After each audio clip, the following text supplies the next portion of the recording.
بسم الله الرحمن الرحيم ومن أحسن قولا ممن دعا إلى الله وعمل صالحا وقال إنني من المسلمين الله الله يا ربي يا الله الله يا ربي يا الله لا إله إلا الله لا إله إلا الله لا إله إلا الله محمد رسول الله محمد رسول الله الحمد لله رب العالمين والصلاة والسلام على نبينا محمد وآله وأصحابه أجمعين أما بعد فقد قال الله تبارك وتعالى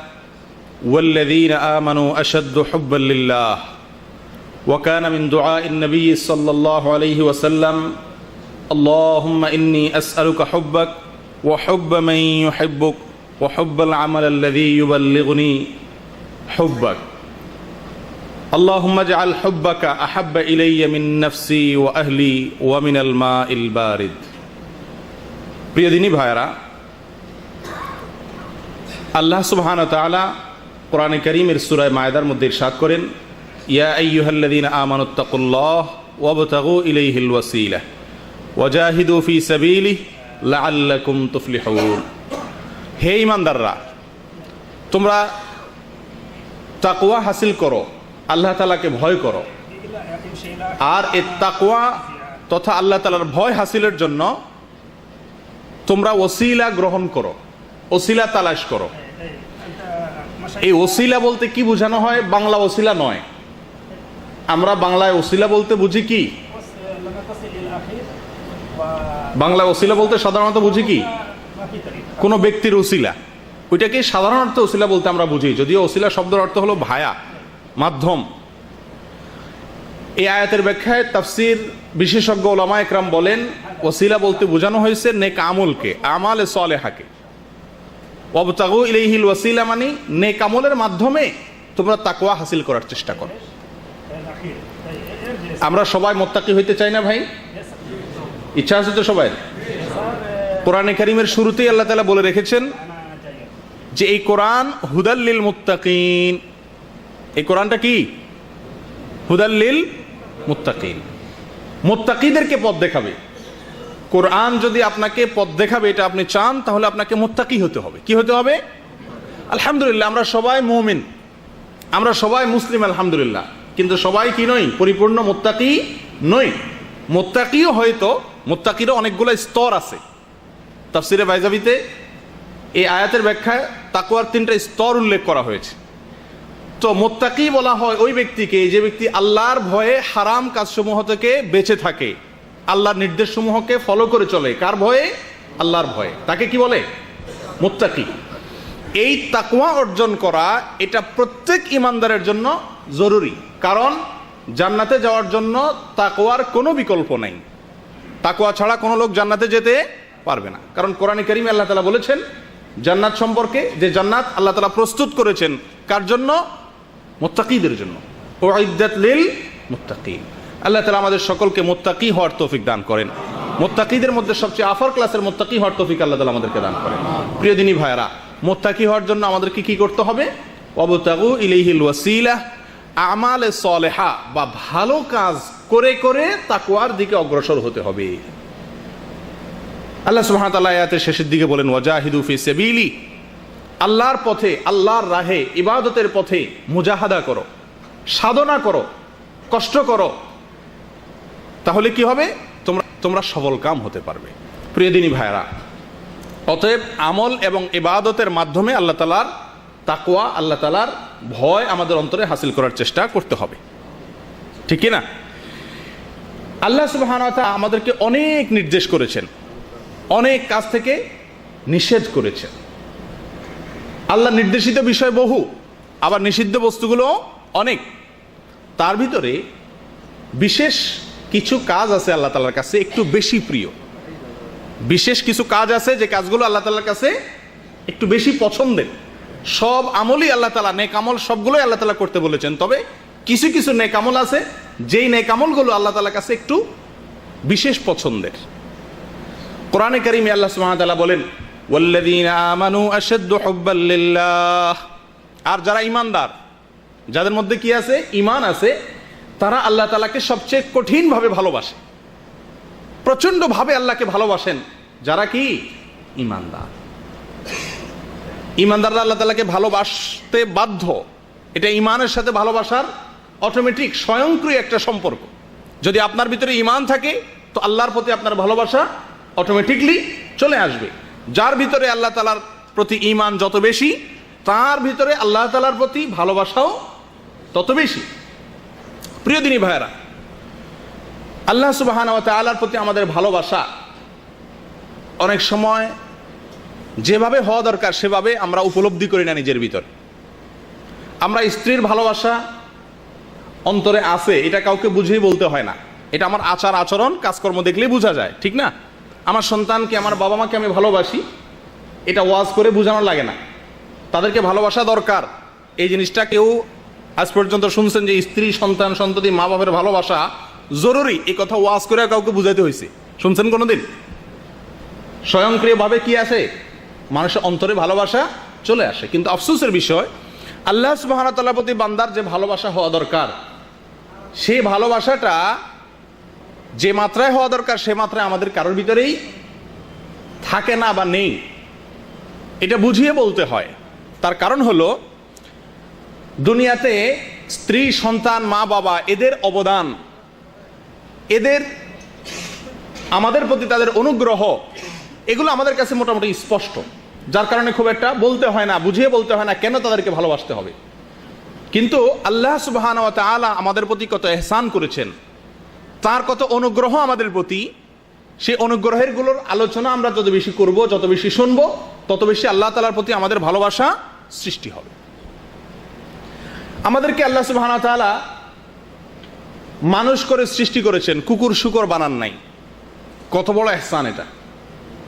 রাস্তা রাস্তায় মানুষের লাথি খেতে হয় না, মানুষের ঝাঁটার বাড়ি খেতে হয় না, মানুষ করে সৃষ্টি করেছেন আল্লাহ তাআলা। কুকুর, বিড়াল, শুকর, এই সমস্ত জন্তু, জীবজন্তু বানান নাই। আল্লাহ চাইলে তো আমাকে কুকুর করেও বানাতে পারতেন দুনিয়াতে, নাকি? এরপরে আল্লাহ তাআলা বেঈমান বানান নাই, ঈমানদার বানিয়েছেন, যাদের মর্যাদা অনেক বেশি, যাদের জন্য জান্নাত আল্লাহ তাআলা তৈরি করেছেন।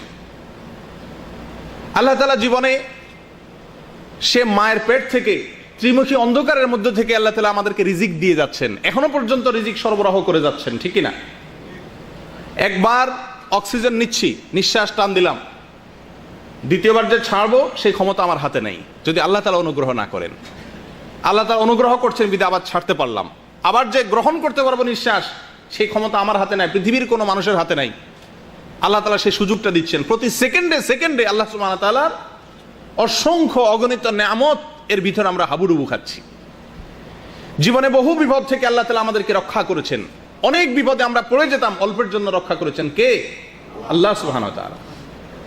অনেক বিপদে ফেলে, পরীক্ষা করে, ধৈর্য ধারণের মাধ্যমে উন্নত, উচ্চ মর্যাদা, এ গ্রেডের জিপিএ 5 ক্লাসের ইমানদার হওয়ার সুযোগ করে দিয়েছেন। এরা এত অনুগ্রহ যে আল্লাহ তাআলার, তার প্রতি আমাদের ভালোবাসা স্বাভাবিকভাবে আসা উচিত কি উচিত না? আল্লাহর প্রতি ভালোবাসা ইমানদারদের থাকবে। এখন আপনি দেখেন আপনার অন্তরে আল্লাহর প্রতি ভালোবাসা আছে কিনা। যদি থাকে তাহলে আপনি ইমানদার, আর যদি আল্লাহর প্রতি আপনার কোনো ভালোবাসা না থাকে তাহলে আপনি ইমানদার দাবি করতে পারবেন না। কারণ আল্লাহ তাআলা কোরআনে কারিমে বলেছেন, শুধু ভালোবাসা তা নয়, আশাদ্দু হুব্বাল লিল্লাহ ওয়াল্লাযিনা আমানু, আর যারা ইমানদার তারা আশাদ্দু হুব্বাল লিল্লাহ, আল্লাহর প্রতি তাদের ভালোবাসাটা হবে সবচেয়ে প্রগাঢ়, সবচেয়ে কঠিন ভালোবাসা হবে কার প্রতি? আল্লাহর প্রতি। প্রিয় দিনী ভাইরা, আল্লাহ রাসূল সাল্লাল্লাহু আলাইহি ওয়াসাল্লাম দোয়া করতেন, আল্লাহুম্মা ইন্নী আসআলুকা হুব্বাক, আল্লাহ আপনার ভালোবাসা আমি চাই। আমি কি চাই? আপনার ভালোবাসা চাই। আল্লাহর ভালোবাসা চাইতেন। আমরা জীবনে কেউ এই দোয়াটা বাংলায় হোক আর আরবি হোক করছি ভাই? আল্লাহর কাছে এই জিনিসটা চাইছেন কেউ? আমরা তো বহু করছেন যে আল্লাহ আপনার ভালোবাসাটা চাই, আপনার ভালোবাসা যেন আমার অন্তরে সৃষ্টি হয়ে যায়, এই জিনিসটা চাইছেন কেউ? ইমানের সঙ্গে যেটা সম্পর্ক, মহাব্বতের মাধ্যমে অনেক কঠিন কাজ, আপনি যাকে ভালোবাসবেন তার জন্য অনেক কঠিন কাজ করা কি হয়ে যায়? সহজ হয়ে যায়, ঠিক কি না? আল্লাহ তাআলার প্রতি যদি আমাদের ভালোবাসা প্রগাঢ় হয় তাহলে আল্লাহর নির্দেশগুলো মানাও আমাদের জন্য কি হবে? সহজ হয়ে যাবে। প্রিয় দিনী ভাইরা, এই জন্য আল্লাহ সাল্লাল্লাহু আলাইহি সাল্লাম আল্লাহর কাছে আল্লাহর ভালোবাসা চাইতেন। আমরাও চাইবো, আল্লাহুম্মা ইন্নী আসআলুকা হুব্বাক। বলেন আমার সাথে, আল্লাহুম্মা ইন্নী আসআলুকা হুব্বাক। অর্থাৎ হে আল্লাহ, আমরা আপনার কাছে আপনার ভালোবাসা চাই। আপনার কাছে কি চাই? একটু ব্যতিক্রম দোয়া। অনেক দোয়াই শুনছেন, একটু ব্যতিক্রম লাগে। আল্লাহর কাছে কি চাই? আল্লাহর ভালোবাসা। আল্লাহ আমি তো নিমক হারাম, আল্লাহ আপনার এত নেয়ামত খাইয়াও আপনার প্রতি ভালোবাসা হয় না। আল্লাহ, স্ত্রীকে ভালোবাসি, স্ত্রীর পছন্দের জিনিসটার কথা শুনলে ব্যাকুল হয়ে যায় কখন তার হাতে সেটা সঁপে দেব, উঠিয়ে দেব। কিন্তু আপনাকে ভালোবেসে আপনার পছন্দের জিনিসটার জন্য এতটা ব্যাকুল বা অস্থির হই না। আল্লাহ, এটা তো নিমক হারামের দলিল, আর নিমক হারামের ঠিকানা তো জাহান্নাম। এই জন্য আল্লাহ, আমি যেন নিমক হালাল হতে পারি, আমি যেন নিমক হারাম না হই, আপনার কাছে আপনার ভালোবাসা চাই। ওয়া হুব্বা মান ইউহিব্বুক, এবং যারা আপনাকে ভালোবাসে, যারা আপনাকে ভালোবাসেন, মুত্তাকি উলামায়ে কেরাম, তাদের প্রতি যেন আমার ভালোবাসা হয়ে যায়, আমার অন্তরে যেন তাদের প্রতি কি হয়ে যায়? ভালোবাসা হয়ে যায়। কারণ ভালো মানুষের সাথে ভালোবাসা হয়ে গেলে আপনিও কি হওয়া, ভালো হওয়াটা সহজ হয়ে যাবে। ওয়া হুব্বাল আমালিল্লাযী ইউবাল্লিগুনি হুব্বাক, এবং ওই আমলের প্রতি ভালোবাসা যেন হয়ে যায়, ওই আমলটার প্রতি আমার টান যেন হয়ে যায়, যে আমলটা আমার অন্তরে আপনার ভালোবাসা সৃষ্টি করে দিবে, যে আমলটা করলে আমি আপনার ভালোবাসা অর্জন করতে পারবো। আয় আল্লাহ, সে আমলটা আমার মাঝে আপনি দান করেন। আল্লাহুম্মা জাআল হুব্বাকা আহাব্বা ইলাইয়া মিন নাফসি ওয়া আহলি ওয়া মিনাল মাইল বারিদ। হে আল্লাহ, আপনার ভালোবাসা আমার মাঝে, আমার নিজের জীবন থেকে, আমার নিজের পরিবার থেকে, এবং প্রচন্ড গরমের দিনে তৃষ্ণার্ত পিপাসার্ত একজন মানুষের কাছে ঠান্ডা শীতল পানি যেরকম প্রিয় হয়, তার চাইতে প্রিয় যেন হন আপনি আমার কাছে। আল্লাহ, আমার জীবনের চাইতে যেন আপনি প্রিয় হন হে আল্লাহ, আমার পরিবারের চাইতে আপনি যেন আমার কাছে প্রিয় হন হে আল্লাহ, এবং প্রচন্ড গরমের দিনে শীতল ঠান্ডা পানির চাইতেও যেন আপনি আমার কাছে প্রিয় হন, সেই কামনা করি আল্লাহ। প্রিয় দিনী ভাইরা, এই দোয়াটা কে করতেন? রাসূলুল্লাহ সাল্লাল্লাহু আলাইহি ওয়াসাল্লাম। কেউ মুখস্থ করবেন ইনশাআল্লাহ? মুখস্থ করার ইচ্ছা আছে কারোর? মুখস্থ করবেন তো ইনশাআল্লাহ। হিসনুল মুসলিম নামে একটা বই আছে, আজকে আমরা কিছু নিয়েও আসছি। এই বইতে এই দোয়াটি আছে, এবং ওলামাদের কাছ থেকে বললে তারা লিখে দিবেন, আপনারা এগুলো মুখস্থ করবেন এবং দোয়াটা পড়বেন। আল্লাহ তাআলা আমাদের সকলকে আল্লাহ তাআলার মহব্বত দান করেন। প্রিয় দিনী ভাইয়েরা, আল্লাহর প্রতি শুধু নয়, দুনিয়ার যে কারোর প্রতি মানুষ যখন ভালোবাসে, যে কাউকে যখন মানুষ ভালোবাসে, তখন তার পছন্দের কাজগুলো মানুষ অটোমেটিকলি করার চেষ্টা করে। যেহেতু আমরা ইমানদার এবং আমাদের অন্তরে আল্লাহ তাআলার ভালোবাসা আছে অল্প হলেও, সেহেতু আমাদের জন্য উচিত আল্লাহর প্রিয় আমলগুলো তালাশ করা, ঠিক না? যে আল্লাহ তাআলা কোন আমলগুলোকে বেশি ভালোবাসেন। আমি আমার সন্তানকে ভালোবাসি, সেজন্য সন্তানের কোন জিনিসটা বেশি প্রিয় ওটা তালাশ করে বের করি। ঠিক এইভাবে আল্লাহর প্রতি যেহেতু ইমানের সূত্রে আমাদের ভালোবাসার সম্পর্ক আছে, আমরা আল্লাহকে ভালোবাসি, সেজন্য আল্লাহ সুবহানাহু ওয়া তাআলার প্রিয় কাজগুলো কি কি সেগুলো সম্পর্কে আমাদের জানা দরকার। কোরআনে কারীমে আল্লাহ তাআলার পছন্দের অনেক কাজের কথা আল্লাহ তাআলা বলেছেন। আল্লাহ তাআলা কি কি কাজ পছন্দ করেন সেগুলোর ফিরিস্তি অনেক বিশাল লম্বা। জামিউস সাগীর কিতাবে 185টি বর্ণনা আসছে শুধুমাত্র আল্লাহর প্রিয় কাজগুলো কি কি, আল্লাহর পছন্দের কাজগুলো কি কি। সব ভালো কাজই আল্লাহর পছন্দ, অধিক পছন্দ, বেশি পছন্দের কাজগুলো কি কি সে বিষয়ে। তো আজকে আমরা এখান থেকে বেছে সহিহ সূত্রে বর্ণিত সামান্য কয়েকটি আল্লাহ তাআলার অতি প্রিয় কাজের কথা বলবো ইনশাআল্লাহ। কিন্তু তার আগে আপনাদেরকে ওয়াদা করতে হবে যে আপনারা এই আল্লাহ তাআলার প্রিয় কাজগুলোর কথা যে শুনছেন, এটা আমলের নিয়তে শুনছেন কিনা। কি বলেন? আল্লাহ তাআলার প্রিয় কাজ কি সেটা জানার পরে আমল করবেন তো ইনশাআল্লাহ। আল্লাহ তাআলা আমাদের সকলকে আমলের তৌফিক দান করেন। প্রিয় দিনী ভাইরা, আল্লাহ তাআলার প্রিয় এবং সবচেয়ে পছন্দের কাজগুলো বলার আগে একটি কথা বলে রাখি, সেটা হলো আল্লাহ তাআলার এই প্রিয় কাজগুলো আমরা করব। কেন করব? ওই যে বললাম, আপনাকে এক কাপ চাও যদি জীবনে কেউ খাওয়ায় থাকে, তার প্রতি আপনার একটা ভালোবাসা হয়ে যায় না? লোকটা একটু ভালো লাগে যে লোকটা আমাকে কি খাওয়াইছে, চা খাওয়াইছে। আর যে আল্লাহ সুবহানাহু ওয়া তাআলা মায়ের গর্ভে আসা থেকে নিয়ে মৃত্যু পর্যন্ত অগণিত নেয়ামত দিয়ে আমাকে ডুবিয়ে রেখেছেন, তার নেয়ামতের অনুগ্রহের ভিতরে আমাকে ডুবিয়ে রেখেছেন, আমি ডুবন্ত আল্লাহর নেয়ামতের ভিতরে, তার প্রতি আমার ভালোবাসা কত বেশি হওয়া দরকার। অতএব আল্লাহর এই ভালোবাসার তাগিদে তার প্রিয় যে কাজগুলো, ভালোবাসার সম্পর্ক যেহেতু আল্লাহর সঙ্গে আছে ইমানের সূত্রে, সেজন্য তার প্রিয় কাজগুলো যে আমরা করব, তার আগে জেনে রাখি যে কোনো নেক আমল করব তার জন্য 4টা শর্ত আছে। কয়টা শর্ত আছে ভাই? 4টা শর্ত আছে। অর্থাৎ নেক আমলের আগে এই 4টা জিনিসকে লক্ষ্য করব, তাহলে ইনশাআল্লাহ আমার ওই নেক আমলটা আমার উপকারে আসবে। আর না হলে আমি আমল করব কিন্তু কোনো কাজে আসবে না।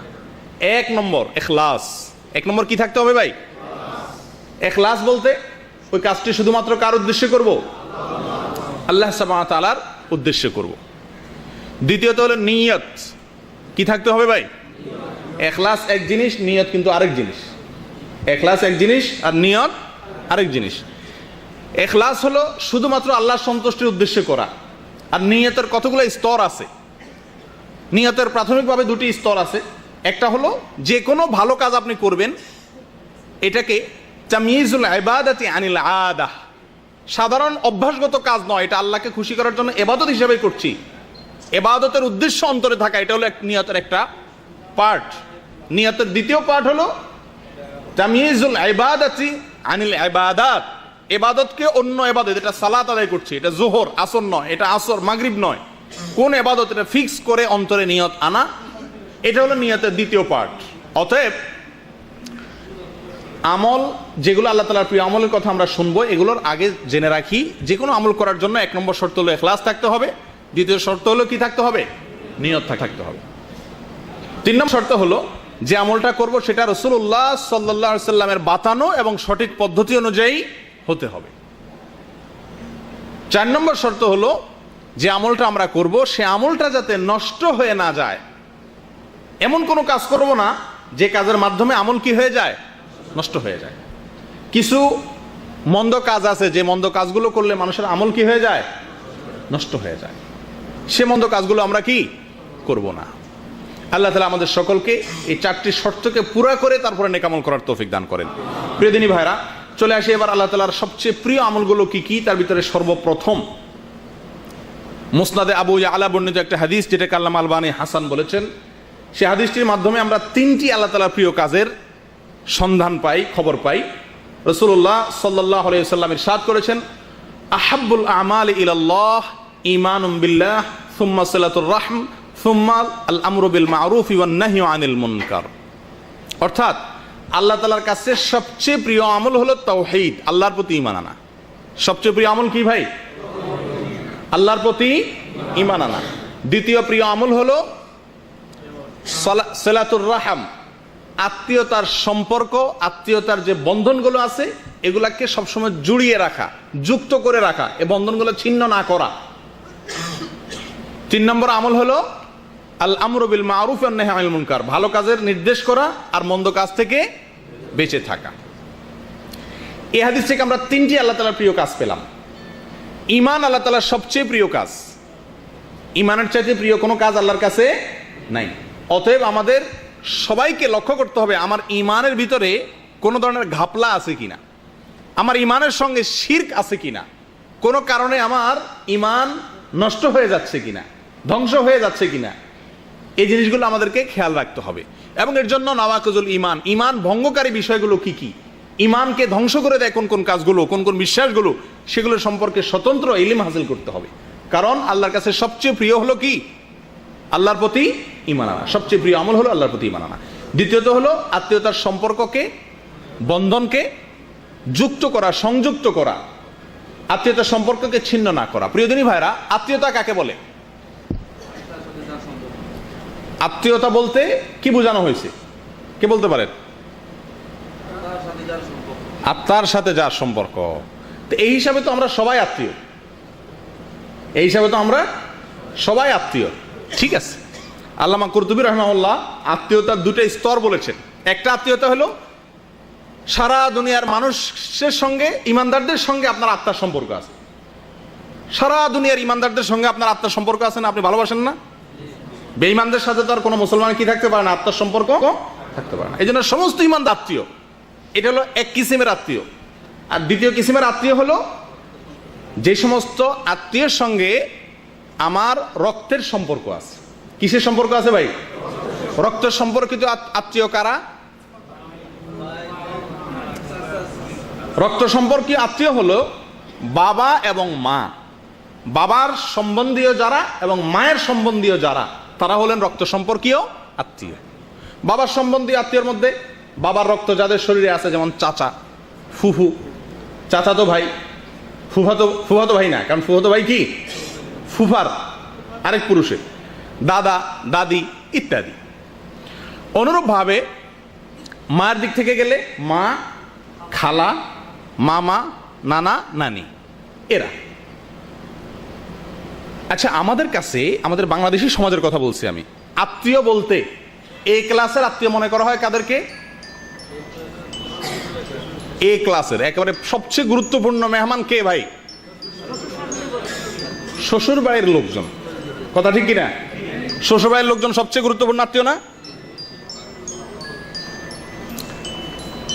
শ্বশুর বাড়ির লোকজন সবচেয়ে গুরুত্বপূর্ণ আত্মীয় হয়ে গেছে আমাদের কাছে।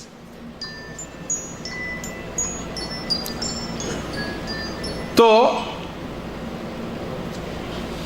এরা কি আত্মীয়তার যে দুইটা সংজ্ঞা বলা হয়েছে এর ভিতরে পড়ে? আত্মীয়, ওইটাকে আত্মীয় বলা হয়। সেহরি সম্পর্কে আত্মীয় বলা হয় ফেকার ভাষায়, অর্থাৎ এটা মূল আত্মীয় না। স্ত্রীর সঙ্গে যতদিন সম্পর্ক আছে ততদিনের জন্য একটা সাময়িক আত্মীয়, যতদিন সম্পর্ক আছে ততদিন। এটা স্থায়ী কোনো আত্মীয় না, আত্মীয়তার লিস্টের ভিতরে পড়েই না। আর ওটা হলো আমাদের কাছে সবচেয়ে গুরুত্বপূর্ণ আত্মীয়। অনেক এলাকাতে কুটুম বলে, কুটুম। শালা এবং শালিরে কি বলে? বলে না আপনাদের অনেক এলাকাতে? কুটুম শব্দের অর্থ জানেন আপনারা অনেকে ভাই? কুটুম মানে কি? কুটুম শব্দটা বাংলা, এর অর্থ কি? অতিথি, মেহমান। মানে মেহমান বলতেই বোঝানো হয় কাকে? আপনি অন্য কোনো মানুষকে কুটুম বলা হয় না। অনেক এলাকাতেই আছে কুটুম আসছে বা কুটুম বাড়ি গেছি, এই কুটুম বলতে বোঝানো হয় সাধারণত শালা শালিকে, যারা আত্মীয়তার লিস্টে থার্ড কয় ক্লাসে? বাপের গোষ্ঠী, মায়ের গোষ্ঠী। এরপরে যায় থার্ড ক্লাসে, যায় থার্ড ক্লাসের আত্মীয় হলো আমাদের কাছে কি ফার্স্ট ক্লাসে। আরেকটা জিনিস হলো ফার্স্ট ক্লাসের আত্মীয় হলো বাবার গোষ্ঠী। আপনারা বেশিরভাগ মানুষ আমার সাথে একমত হবেন, আমাদের সমাজে দুঃখজনকভাবে বেশিরভাগ ইমানদারেরা আমাদের বাবার গোষ্ঠীর সাথে সম্পর্ক ততটা ভালো থাকে না যতটা মায়ের গোষ্ঠীর সাথে সম্পর্ক ভালো থাকে। কথা ঠিক না ভাই? ঠিক। চাচাতো ভাইয়ের সাথে সম্পর্ক বেশি ভালো থাকে না মামাতো ভাইয়ের সাথে থাকে? খালাতো ভাই, মামাতো ভাই এদের সাথে সম্পর্ক বেশি ভালো থাকে নাকি ফুফাতো চাচাতো ভাইয়ের সাথে সম্পর্ক ভালো থাকে? কি বলেন? ফুফাতো এবং চাচাতো এই ভাইগুলোর সাথে যত সম্পর্ক থাকে তার চাইতে বেশি ঘনিষ্ঠ সম্পর্ক থাকে কিসের সাথে? মামাতো ভাইরে ঠিকই ফোন দেন, খালাতো ভাইরে ফোন দেন, কিন্তু ফুফাতো ভাইয়ের খোঁজ খবর নেওয়া হয় না। এটাই বেশিরভাগ লোকের অবস্থা। চাচা এবং ফুফু এদের সঙ্গে ততটা আন্তরিকতা আমাদের নাই যতটা আন্তরিকতা মামু অথবা খালার সঙ্গে আছে। এটা শরীয়তে আত্মীয়তার যে সিরিয়াল দিচ্ছেন, এই সিরিয়ালের গুরুত্ব না বোঝার কারণে হয়েছে। আমাদের এ ক্লাসের আত্মীয় হলেন আমাদের বাবা মা, এবং এরপরে দ্বিতীয়ত হলেন বাবার যে রক্ত সম্পর্কে যারা আছেন চাচা। বেশিরভাগ লোক চাচাতো ভাইয়ের সাথে সম্পর্কই নাই। কথা ঠিক কি ঠিক? এখানে খুঁজলে বহু লোক পাওয়া যাবে যে আমাদের চাচাতো ভাইয়ের সাথে আমাদের কোনো কথা নাই, আইল ঠেলা ঠেলি। আর চাচার জন্য হাদিয়া তোফা নেওয়া এটা আমরা জানিই না। ফুফু ওই বেচারিরে বিয়ে দিয়ে দিছে, বছরে 2 বছরে 10 বছরে একবার যাওয়াও কঠিন হয়ে পড়ে, ফোন পর্যন্ত করা হয় না।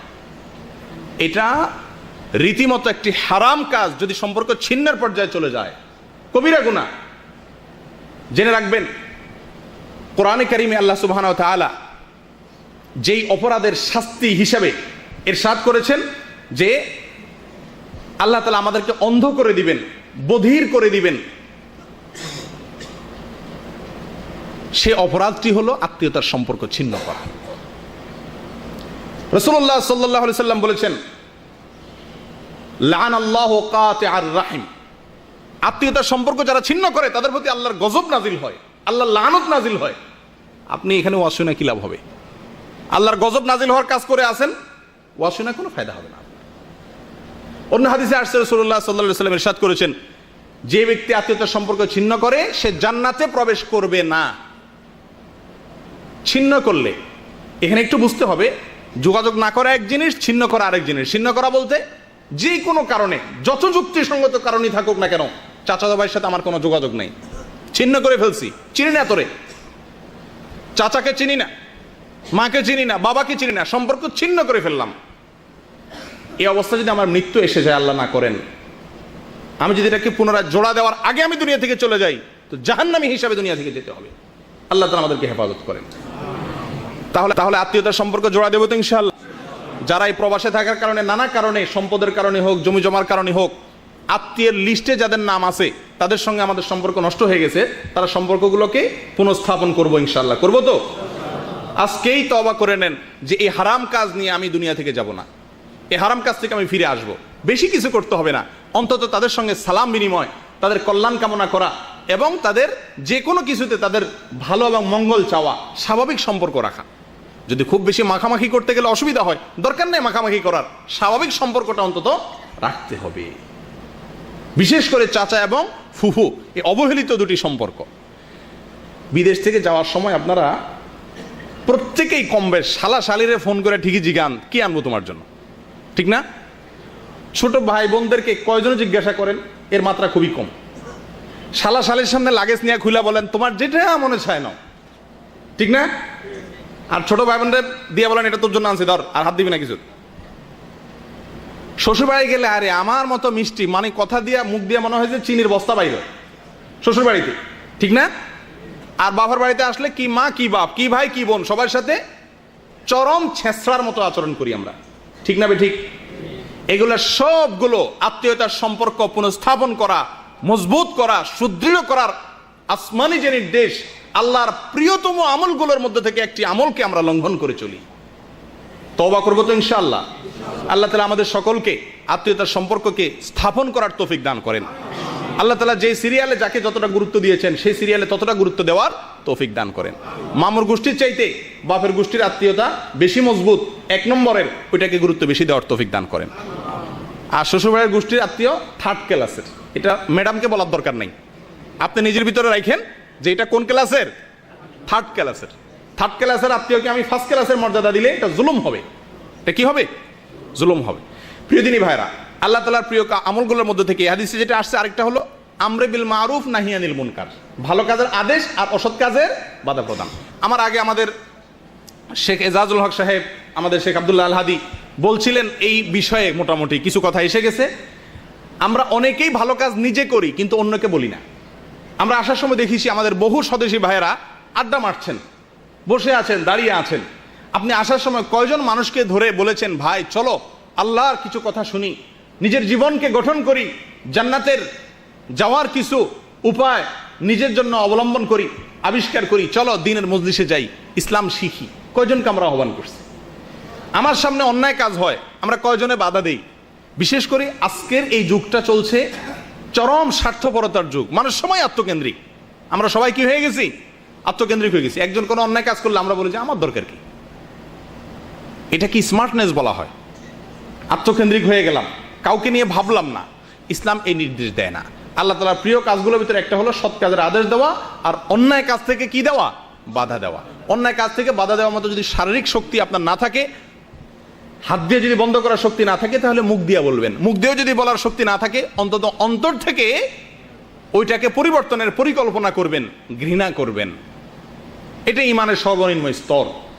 অতএব আল্লাহ তাআলার প্রিয় কাজের ভিতরে এটা একটা মনে রাখবেন, সৎ কাজের আদেশ দেওয়া। আপনি একা সালাত আদায় করেন, জি না, আপনার রুমের ভাইদেরকে ডেকে সালাতে আনতে হবে। আপনি একা দিনী প্রোগ্রামে আসছেন, না এটা ঠিক নয়। আপনার আশেপাশের যে সমস্ত ভাইরা আছেন তাদেরকেও আপনি ডেকে আল্লাহর পথে আনতে হবে। আপনি একা ভালোভাবে চলেন, আপনার পরিবারকে বলেন না, জি না, তা হবে না। তাহলে সৎ কাজের আদেশ আমাদের জীবনের প্রত্যেকটা স্তরে ফিট করতে হবে। এখানে যদি কেউ আপনাকে বলে, কেউ যদি আপনাকে ভালো কাজের কথা বলতে গেলে, আমাদের কিছু অ্যালার্জি আছে আমাদের দেশি ভাইদের, আপনি যদি একটা মানুষকে বলেন ভাই এই গুনার কাজটা করিও না, তো সঙ্গে সঙ্গে আপনার প্রতি একটা আক্রমণ ছুড়ে দিবে। কি বলবে? যে আরে কবে ফেরেশতা হয়ে গেছো মিয়া, নিজের চরকা তেল দাও, এই কথাগুলো বলবে না? তখন আপনি কি বলবেন? আপনার কি জবাব হবে তখন? কি করতে হবে তখন? এরকম খারাপ কোনো কথা বললে তখন কি করতে হবে? ধৈর্য ধারণ করতে হবে। কি করতে হবে ভাই? এই জন্য ওলামা একরাম লিখেছেন এই আয়াতের ব্যাখ্যায় 3টা কাজ করা দরকার। সৎ কাজের আদেশ আর অসৎ কাজের বাধা প্রদানের জন্য কয়টা কাজ করা দরকার? 3টা। মনে রাখবেন তো। নাম্বার 1, ইলম হাসিল করা। কি করতে হবে? সৎ কাজের আদেশ অসৎ কাজের বাধা প্রদানের আগে এই কাজটা করতে হবে। আপনি যেই কাজের নির্দেশ করবেন ওই কাজটা সম্পর্কে আপনার নিজের আগে কি থাকতে হবে? ধারণা থাকতে হবে। আপনি জানেন না, আন্দাদুন্দা ভাবে মানুষকে বলা শুরু করছেন ইসলামের কথা। অনেকেই করে, কিন্তু যেটা বলছেন যেটুকু জানেন ওইটুকু বলবেন, যেটা জানবেন না ওইটা বলতে যাবেন না, ধারণা করে কোনো কিছু বলতে যাবেন না। কথা বুঝে আসছে? 1 নম্বর, আমর বিল মারুফ নাহি আনিল মুনকারের আগে যে কাজটা করতে হবে সেটা হলো ইলম হাসিল করতে হবে। কি করতে হবে? আর ইলম হাসিল হওয়ার জন্য এই মজলিস, ইলম হাসিল হওয়ার জন্যই এই মসজিদে সাপ্তাহিক দর্স হয়, মাসিক প্রোগ্রাম হয়, ইসলামিক সেন্টারগুলো বই পুস্তক বিতরণ করে, জুমার সময় খুতবা হয়। এই সবগুলো আমাদেরকে কি করানোর জন্য? ইলম হাসিল করানোর জন্য। ইলম হাসিল করতে হবে আগে। আর যখন আমর বিল মারুফ নাহি আনিল মুনকার করবেন, ঠিক ওই মুহূর্তে একটা জিনিস লাগবে, সেটা হলো কি? নম্রতা। আপনি কাউকে যখন ভালো কাজের নির্দেশ করবেন, দাওয়াত দিবেন, তখন আপনার ভিতরে কি থাকতে হবে? আমরা অনেকেই কিন্তু ভালো কাজের কথা বলি, কিন্তু বলার ভাষাটা এমন সিরিয়াস হয় যে আল্লাহর বান্দারে বলবো সে কিসের কবুল টবুল করবে, উল্টে আরো বিগড়ে যায়। ঠিক না? এই বেটা নামাজ পড়স না, ইমান নাই, বেঈমান। এরকম যদি আপনি আক্রমণ করে কথা বলেন, মুসলমানের বাচ্চা না তোরা, অনেকেই এরকম বলেন। এটা খারাপ কাজ করতেছে কেউ, আপনি তাকে নরম ভাষায় বলতে হবে। কি ভাষায় বলতে হবে ভাই? আল্লাহ তাআলা হযরত মুসা আলাইহিস সালাম এবং তার ভাই হারুন আলাইহিস সালামকে নির্দেশ দিচ্ছেন, তোমরা যখন ফেরাউনের কাছে যাবে দাওয়াত নিয়ে, ফেরাউনের মতো খারাপ মানুষ তার এখন নাই, তার মতো মানুষের কাছে যাবে, ফাকুলা লাহু কাওলাল লাইয়িনা, নরম ভাষায় কথা বলবে। আপনি যদি আল্লাহর দ্বীনের কথা, সত্যের কথা, সৎ কাজের আদেশ করতে চান, সবাই করতে চান তো, কারণ আল্লাহর প্রিয় কাজ এটা করতেই হবে। আমাদের করতে হলে আপনাকে আগে ইলম শিখতে হবে, আর যখন করেন তখন আপনার ভিতরে নম্রতা থাকতে হবে। কি থাকতে হবে? একটা লোক আপনার অধীনস্থ, আপনি অনেক বড় অফিসার, তারপরে ওই লোকটাকেও দাওয়াত দেওয়ার সময় কি থাকতে হবে? মুখে মুচকি হাসি থাকতে হবে, নরম ভাষায় বলতে হবে, ভাইরে চলো, এটাই তো আমাদের আখিরাতের পুঁজি, এটাই তো আমাদের জীবনের পুঁজি, চলো নামাজটা পড়ি, সুন্দর ভাষা। এরপরে যদি সে কোনো আজে বাজে কথা বলে, তখন কি করতে হবে? ঘাড় ফিরাইয়া তার দিকে ঘাড় মোটা করে না তাকাইয়া সবর করতে হবে। কি করতে হবে? তাইলে সৎ কাজের আদেশ অসৎ কাজের বাধা প্রদান করতে হবে, কারণ আল্লাহর প্রিয় আমল। করবেন তো ইনশাআল্লাহ? এখন থেকে রুমে কোনো অন্যায় কাজ দেখেন বলবেন, কোনো কাজ জায়গায় কোনো অন্যায় কাজ দেখেন বলবেন, স্বার্থপর হবেন না, আত্মকেন্দ্রিক হবেন না। বলার একটা ফায়দা আছে ভাই, বলার ফায়দাটা বলবো। ফুটবল যখন ওয়ালের দিকে মারে, সবার আগে যে মারে তার দিকে আসে, ঠিক না? চেয়ারম্যান মেম্বাররা ইলেকশন করেন আমাদের দেশে। চেয়ারম্যান মেম্বারদের 2 রকমের লোক থাকে, এক হলো ভোটার আর একটা হলো ক্যাম্বাসার। 2 পদের লোক থাকে না? কিছু লোক আছে ওনাকে ভোট দিবে, ওনাকে সমর্থন করে, এর দুর্বাস। আর কিছু লোক আছে যদি ভোট না, ওনার কি করে বেড়ায়? ক্যাম্বাস করে বেড়ায়, অর্থাৎ ওনার কর্মী। যারা ওই চেয়ারম্যান সাহেবের ক্যাম্বাস করে বেড়ায়, তাদের সাথে আর ভোটারের মধ্যে একটা পার্থক্য আছে। পার্থক্যটা হলো, সাধারণ ভোটার যে আমি আমার পছন্দের একজন চেয়ারম্যানকে আমি ভোট দেবো, আমার কাছে কিন্তু সব চেয়ারম্যানরাই দাওয়াত নিয়ে আসবে, আসবে না?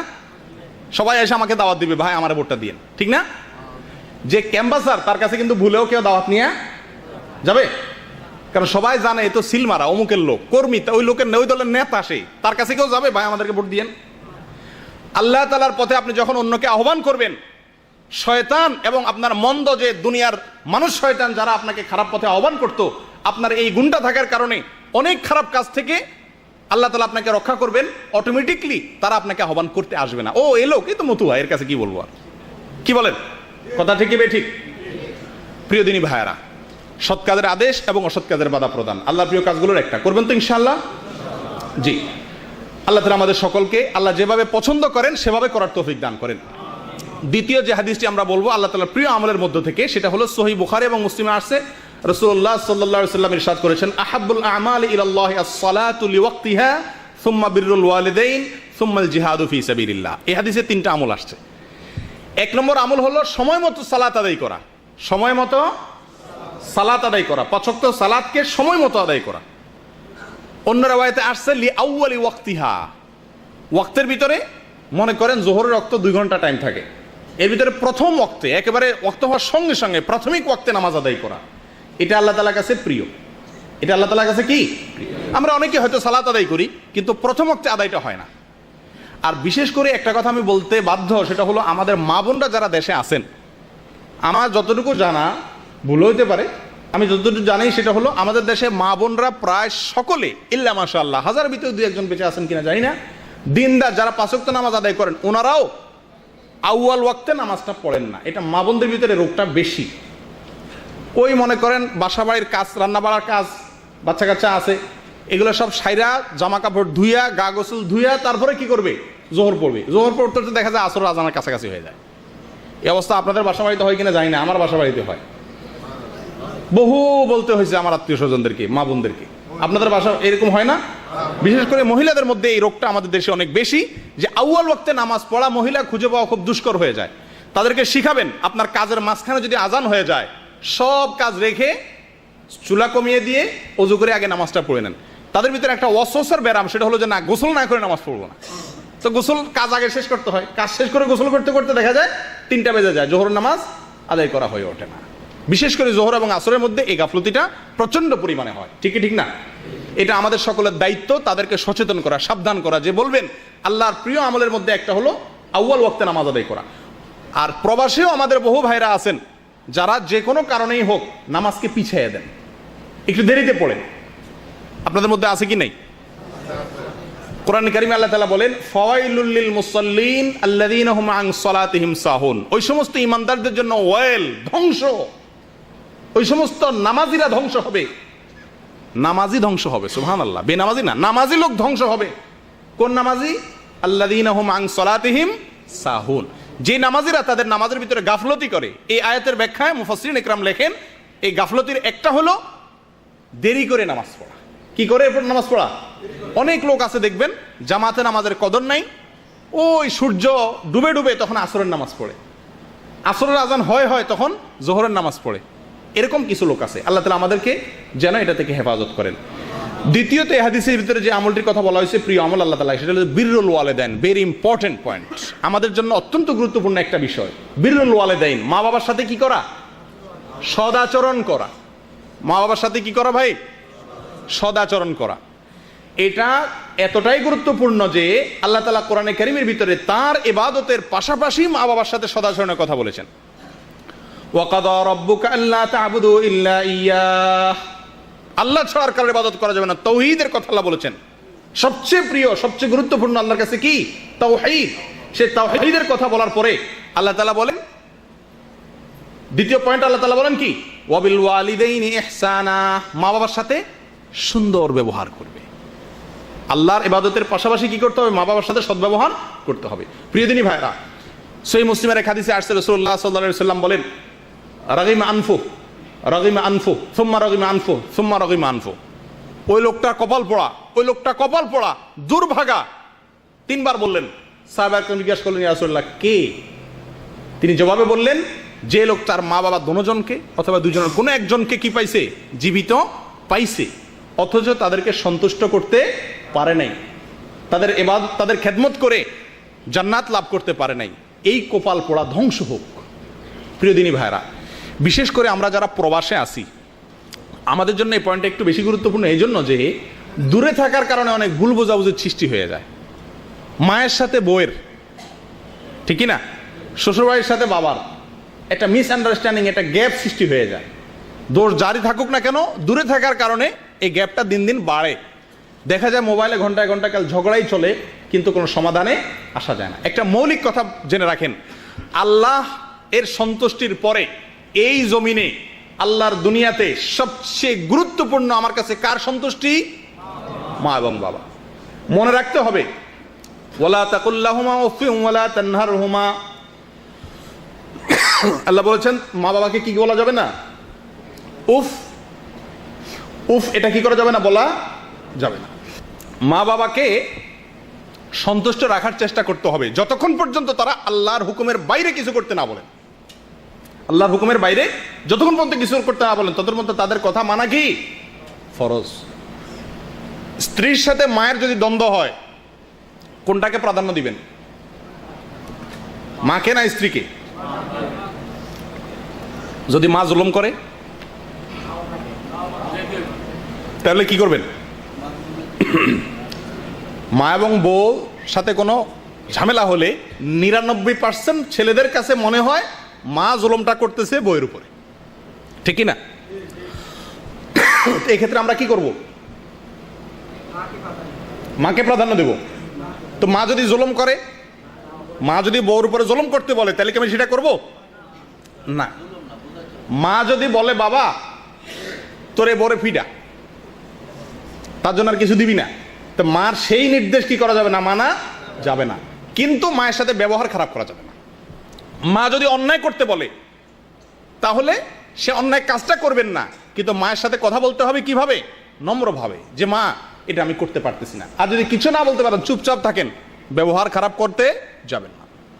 প্রিয় দিনী ভাইরা, রাসূলুল্লাহ সাল্লাল্লাহু আলাইহি ওয়াসাল্লাম বলেছেন, রিদার রব ফি রিদাল ওয়ালিদাইন ওয়া সাখাতুর রব ফি সাখাতিল ওয়ালিদাইন। যার মা বাবা সন্তুষ্ট, ফরজ আমাল করার পরে গুনাহ থেকে মোটামুটি বাঁচে, মেইন কাজগুলা করে, এই লোকের উপরে যদি তার মা বাবা সন্তুষ্ট থাকে, তো আল্লাহও সন্তুষ্ট। আর যদি কারোর প্রতি তার মা বাবা অসন্তুষ্ট, তো আমল করুক না কেন, আল্লাহ তার উপরে কিনা সন্তুষ্ট না। প্রিয় দিনী ভাইরা, আমাদের যে কোনো কাজের ক্ষেত্রে মা বাবাকে প্রাধান্য দেব ইনশাআল্লাহ, ঠিক আছে তো? মা বাবার হুকুমকে প্রাধান্য দেব, তাদের চাওয়াকে প্রাধান্য দেব। স্ত্রী এবং মা বাবার ভিতরে যদি সংঘর্ষ দেখা দেয়, স্ত্রীকে বুঝাবো, মা বাবাকে নয়। স্ত্রীকে থামানোর চেষ্টা করব, মা বাবাকে নয়। কিন্তু তার মানে এই নয় যে মায়ের নির্দেশে স্ত্রীর উপর জুলুম করব, জুলুমের কথা বললে সেটা করব না, ঠিক আছে তো ভাই? 3 নম্বর আল্লাহর প্রিয় কাজগুলোর ভিতরে একটা হলো আল্লাহর রাস্তায় জিহাদ করা। কি করা ভাই? আল্লাহর রাস্তায় জিহাদ করা। আল্লাহর রাস্তায় জিহাদ করার মানসিকতা, প্রেরণা আমাদের সকলের ইমানের ভিতরে, আমাদের অন্তরের ভিতরে থাকতে হবে। আমরা সবাই আল্লাহর রাস্তায় জিহাদ করতে চাই, কি বলেন? আল্লাহর রাস্তায় জিহাদের মানসিকতা প্রত্যেক ইমানদারের ভিতরে থাকতে হবে, কি হবে না? কিন্তু জিহাদ কাকে বলে, জিহাদ কখন ফরজ হয়, জিহাদ করার সুযোগ কখন হয়, এ সম্পর্কে আরেক বিস্তারিত আলোচনা দরকার। এর সঠিক ইলমটুকু ওলামা ইকরামের কাছ থেকে কোরআন এবং হাদিসের আলোকে গ্রহণ করব। আজকাল দেখা যায় যে কোনো কাজকে আমরা জিহাদ বলে দিই। নিরীহ কোনো মানুষকে বোম মারাকে কিছু মানুষ জিহাদ মনে করে, কিছু নিরীহ মানুষের উপর আক্রমণ করাকে কিছু মানুষ কি মনে করে? জিহাদ মনে করে। ওই যে এখন আন্তর্জাতিক একটা বাইরে হয়েছে IS, এদের যে কার্যক্রম, এটাকে অনেক মুসলমান কি মনে করে? জিহাদ মনে করে। জিহাদ কখন ফরজ হয়, কি কি শর্তে ফরজ হয়, কখন ওই জিহাদে আমাকে শামিল হওয়া ফরজ হয়ে যায় আমার উপরে, এটার জন্য আলাদা বিধিবিধান আমাদেরকে জানতে হবে। তবে মৌলিকভাবে মোটের উপরে ইমানদারের অন্তরে জিহাদের প্রেরণা থাকতে হবে। রাসূলুল্লাহ সাল্লাল্লাহু আলাইহি সাল্লাম বলেছেন, ওয়াদিতু আন উকাতিলা ফি সাবিলিল্লাহ সুম্মা উহইয়া সুম্মা ফাউক্তাল সুম্মা উহইয়া সুম্মা উক্তাল সুম্মা উহইয়া সুম্মা উক্তাল। আমার মনে চায়, আমার অন্তরে ইচ্ছা আছে যে আল্লাহর রাস্তায় জিহাদ করে আমি শহীদ হয়ে যাব। এরপর আল্লাহ যদি আমাকে আবার জীবিত করতেন, আমি আবার শহীদ হইতাম, আবার জীবিত করলে আবার শহীদ হতে চাইতাম। তাহলে আল্লাহর দ্বীনের জন্য জীবন বিলীন করার মানসিকতা অন্তরের ভিতরে লালন করতে হবে, ঠিক আছে তো ভাই? এটা হলো জিহাদ, এটা আল্লাহ তাআলার কাছে প্রিয়।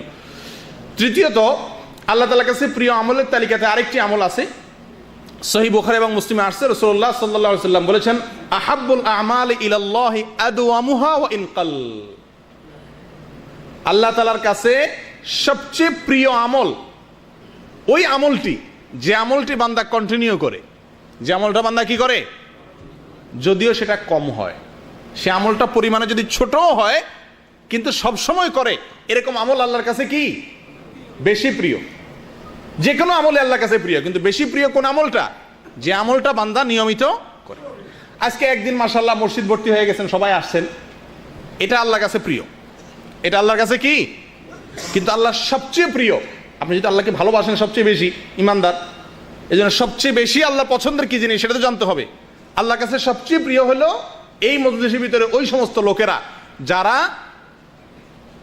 শুধু আজকের এই মাসিক প্রোগ্রামে না, সাপ্তাহিক দর্শেও আসে, বসে, এবং সবসময় বসার চেষ্টা করেন, শুধু মাসে বা সিজনে না। তারা হলেন আল্লাহর কাছে অধিক প্রিয়। মনে থাকবে তো ইনশাআল্লাহ? তাহলে যারা এতদিন নিয়মিত বসেন নাই তাদের কি হবে? তারা আল্লাহর অপ্রিয়, তো তার এক মুসিবত হয়ে গেল। যারা সবসময় সাপ্তাহিক দর্শে বসেন না, তাহলে এই হাদিসের আলোকে তারা নিয়মিত আমল করেন না, এই যে 1 মাস পরে একবার করলেন, তাহলে তাদের কি হবে? কি বলেন? কি করা যায়? এই লোকগুলোর রক্ষা করা যায় কিভাবে? কোনো বুদ্ধি আছে? কি আছে? জি মাশাআল্লাহ, এই তো, এটাই যে সমাধান, যে আজকে থেকে নিয়ত করা যে দিনই কাজে অল্প সময় হলো আমি দেব। আমার 1 ঘন্টা বসার সময় হয় না, ঠিক আছে 5 মিনিট বসবো, 10 মিনিট বসবো, একটা কথা শুনবো, হাজিরা দেব, এটুকু করা যায় কি যায় না? আল্লাহর কাছে সবচেয়ে প্রিয় আমল এর মধ্যে থেকে একটা হলো যে আমলটা বান্দা কন্টিনিউ করে। একসাথে 10,000 টাকা দিয়ে দিলেন আল্লাহ রাস্তা, এটা আল্লাহর কাছে প্রিয়। কিন্তু তার চাইতে প্রিয় হলো সব সময় আপনি কি করেন? অল্প বেশ করে আল্লাহ রাস্তায় দান করেন। কথা বুঝে আসছে ভাই? একজন লোক রমজান আসলে মাশাআল্লাহ, এই সামনে রমজান আসতেছে না, কোরআন খতম করবে। অনেক লোকের ভিতরে, আমাদের ভিতরে মাশাআল্লাহ এই ভালো ইচ্ছা আছে, আমরা কোরআনটাকে রমজান মাসে কি করতে চাই? তেলাওয়াত করে খতম করতে চাই। রমজান মাসে কোরআনকে কি করি? আমরা তেলাওয়াত করে শেষ করতে চাই, যে পুরা কোরআন আমরা কোরআন রমজানে তেলাওয়াত করব। বেশিরভাগ লোকের ভিতরে এই প্রেরণাটা আছে না আমাদের দেশে, আলহামদুলিল্লাহ। এটা ভালো, এই প্রেরণাটা কি ভালো। তো এর চাইতে ভালো প্রেরণা হলো কি? খতম আমি রমজানে করতে পারবো না ভাই, তবে রমজান এবং রমজানের বাইরে সব সময় 10 আয়াত করে হলেও পড়ব। একেবারে এক রমজানে 30 পারা পড়লাম আর 11 মাসে 1 পারাও পড়লাম না, হয় না? হয় না এরকম? এটা আল্লাহর কাছে প্রিয় হলেও অধিক প্রিয় না। অধিক প্রিয় হলেও আপনি 12 মাস ওটাকে ধরে রাখবেন, অল্প অল্প করে হলেও। কথাটা কি বোঝা গেছে ভাই? তাহলে কি নিয়ত করা যায় যে আমরা যে আমলগুলো করি ওইগুলোকে কন্টিনিউ, নিয়মিত করার চেষ্টা করবো ইনশাআল্লাহ। এটাও এরাদা করা যায় কি যায় না? এই কথাগুলো কানসুক করার জন্য বলা নয়। প্রিয় দিনী ভাইরা, আমি নিজেকে এবং আমাদের সকলকে আমরা সম্বোধন করে বলছি এই কথাগুলো, যাতে আল্লাহর এই প্রিয় আমলগুলো বেছে বেছে আমরা দেশে যাওয়ার আগে যেরকম ছেলের পছন্দের, মেয়ের পছন্দের, বইয়ের পছন্দের, মায়ের পছন্দের জিনিসগুলো কিনি, আল্লাহর পছন্দের জিনিসগুলো আজকে আপনাদের সামনে পেড়ে যাচ্ছি, এটাকে আমলে আনতে হবে। করবেন তো ইনশাআল্লাহ? এবার সাপ্তাহিক দর্শে কতজন মানুষ হয় দেখা যাবে, তাহলে ইনশাআল্লাহর মর্ম তখন বোঝা যাবে ইনশাআল্লাহ। জি, চতুর্থত যে হাদিসটি বলতে চাই সেটা হলো আল্লাহর প্রিয় আমলগুলোর মধ্যে থেকে একটা হলো অধিক হারে জিকির করা। অধিক পরিমাণে কি করা ভাই? জিকির করা। এক্ষেত্রে তাবরানির একটি হাদিস আসছে, রাসূলুল্লাহ সাল্লাল্লাহু আলাইহি সাল্লাম বলেছেন, আহাব্বুল আমালি ইলাল্লাহি আন তামুতা ওয়া লিসানুকা রাতাবুম মিন যিকরিল্লাহ। আল্লাহর কাছে সবচেয়ে প্রিয় আমল হলো এই যে তুমি যখন মৃত্যুবরণ করবে তখনও তোমার ঠোঁট তাজা থাকবে আল্লাহর জিকিরে। তোমার ঠোঁট তাজা থাকবে আল্লাহর জিকিরে। সুবহানাল্লাহ, কঠিন কাজ। এটা কিভাবে সম্ভব? দুনিয়াতে জিকির করা সম্ভব, কিন্তু মরার সময় আমার ঠোঁট তাজা থাকবে জিকির করতে, এই গ্যারান্টি আমি কিভাবে দেব? কি ভাই, এই আমলটা কেমনে করা যায়? এটা বুদ্ধি দেন। আমলটা বুঝছেন তো? মারা যাবেন যখন, আপনার যখন রূহ বের হবে ওই মুহূর্তে আপনার ঠোঁটে জিকির থাকবে। এটি আল্লাহর কাছে সবচেয়ে প্রিয়। যে বান্দা মারা যাবে তখনও আল্লাহ তার ঠোঁটে জিকির থাকবে, আল্লাহর কাছে সবচেয়ে প্রিয়। এখন আল্লাহর এই প্রিয় কাজটি কিভাবে করবেন? মারা যাওয়ার সময় আমরা মুখের ঠোঁটে জিকির আসবে, এটা কিভাবে আমি আনতে পারি? জি জি জি, মাশাআল্লাহ। আমি এটাকে সারা জীবন যদি জিকিরকে আমার জীবনের অংশ বানিয়ে নেই, তো মৃত্যুর সময় অটোমেটিক আমার মুখ থেকে কি আসবে? জিকির আসবে। প্রিয় দিনী ভাইয়েরা, আমরা শুইলে স্বপ্নে দেখি অনেক সময়, না? কি স্বপ্নে দেখি? মানুষের স্বপ্নের বেশিরভাগ স্বপ্ন দেখে সেই জিনিসগুলো যেগুলো মানুষ স্বপ্নের বাইরে, ঘুমের বাইরে মানুষ কি করে? কল্পনা জল্পনা করে। কথা বুঝে আসছে? আপনি আপনার কাজকে যতবার স্বপ্নে দেখছেন, দেশের প্রেসিডেন্ট হয়েছেন, সেই স্বপ্ন কি এতবার দেখছেন? মোটেও না। কারণ হলো সারাদিন যে কাজটা করা হয় শুইলে ওইটাই মানুষ দেখে। মনে রাখবেন, মৃত্যুর সময় আপনার মুখ দিয়ে সেই জিনিসটা অটোমেটিকলি আসবে যেটা আপনি সারা জীবন জপছেন। এবার আপনি নিজের হিসাব নিজে কষেন, আপনার সারাদিনের ভিতরে জিকির কি পরিমাণ হয়। জিকির সম্পর্কে একটু বিস্তারিত বলতে হয়। জিকির কাকে বলা হয়? জিকির শব্দের অর্থ হলো অন্তর দ্বারা আল্লাহকে স্মরণ করা। অন্তর দ্বারা আল্লাহকে স্মরণ করা হলো জিকিরের মূল অর্থ। কিন্তু অন্তরে যে আল্লাহকে জিকির করে, স্মরণ হয়, তার প্রমাণ প্রকাশ পায় মুখের দ্বারা। কথা বুঝে আসছে? সবচেয়ে উত্তম জিকির কি? সবচেয়ে উত্তম শ্রেষ্ঠ জিকির কোনটা? এক হাদিসে আসছে কোরআন তেলাওয়াতের কথা, অন্য হাদিসে আসছে লা ইলাহা ইল্লাল্লাহর কথা। এগুলো সবগুলাই উত্তম জিকির। আর আল্লাহ তাআলার প্রিয় আরো কিছু জিকির আছে যেগুলো আমাদের সামনে আলোচনা আসবে ইনশাআল্লাহ। তাহলে জিকির আমরা করব সবসময়, ঠিক আছে তো ইনশাআল্লাহ। কিন্তু জিকিরের ক্ষেত্রে একটু ভেজাল আছে। সেটা হলো জিকিরের ক্ষেত্রে বেশিরভাগ জিকির বলতেই বেদাতি জিকিরগুলো আমাদের সামনে ফুটে ওঠে। বেদাতি জিকির কোন জিকির? যেই জিকির মন গড়া পদ্ধতিতে করা হয়। মন গড়া পদ্ধতিতে করা হয়। জিকির সম্পর্কে একটা বিস্তারিত একটা আলোচনা দরকার। আশা করি এই সম্পর্কে আপনারা পরবর্তীতে কোনো আলোচনা দ্বারা জেনে নেবেন অথবা কোনো বই পুস্তক পড়ে নেবেন। সঙ্গে শুধু এটুকু বলি, কোরআন এবং হাদিসে রাসূলুল্লাহ সাল্লাল্লাহু আলাইহি সাল্লাম এবং আল্লাহ তাআলা আমাদেরকে জিকিরের যেই ফরম্যাটগুলো দিয়েছেন, যে বাক্যগুলো শিখে গিয়েছেন, ওইগুলোকে উনি যেভাবে বলেছেন, যেটাকে সাধারণভাবে রেখেছেন সেটাকে সাধারণভাবে, যেটা সংখ্যা বর্ণনা করেছেন ওটাকে সংখ্যা অনুযায়ী আমরা করতে থাকবো। এটা হলো জিকির। মনে থাকবে তো ইনশাআল্লাহ? আল্লাহ তাআলা প্রিয় আমলগুলোর মধ্যে থেকে একটা। আল্লাহ তাআলা আমাদেরকে বেশি বেশি আল্লাহ জিকির করার তৌফিক দান করেন। 5 নম্বর, অত্যাচারী শাসকের সামনে সত্য কথা বলা আল্লাহর প্রিয় আমলের মধ্যে থেকে একটা। অত্যাচারী শাসকের সামনে সত্য কথা বলা, ন্যায় কথা বলা, এটা হলো আল্লাহর প্রিয় আমলগুলোর মধ্যে থেকে একটা।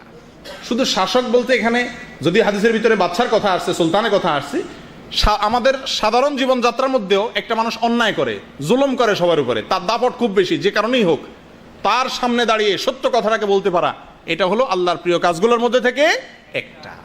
আর আমতা আমতা করা, মেন করা, মেয় মেয় করা বিড়ালের মতো, তার কাজকে সমর্থন করা বা চামচামি করা, সহজ বাংলা, এই কাজগুলো আল্লাহ তাআলার কাছে কি নয়? প্রিয় নয়। মুসনাদে আহমদের একটা হাদিস আসছে, এই ক্ষেত্রে রাসূলুল্লাহ সাল্লাল্লাহু আলাইহি ওয়াসাল্লাম বলেছেন, আহাব্বুল জিহাদি ইলাল্লাহ কালিমাতুল হক তুকালু লিইমামিন জাইর। আল্লামা আলবানী হাদিসটিকে হাসান বলেছেন, অর্থাৎ অত্যাচারী শাসকের সামনে সত্য কথা বলা, এটা হলো সর্বোত্তম জিহাদ। এই যে একটু আগে শুনছেন না, আল্লাহর কাছে প্রিয় কাজগুলোর ভিতরে এটা হলো জিহাদ করা। তাহলে এটাকে আপনি করতে পারেন, আশা করা যায় আল্লাহ তাআলা জিহাদের মর্যাদা দিবেন। প্রিয় দিনী ভাইরা, আরেকটি আল্লাহ তাআলা প্রিয় আমল হলো সত্য কথা বলা। কি কথা বলা ভাই?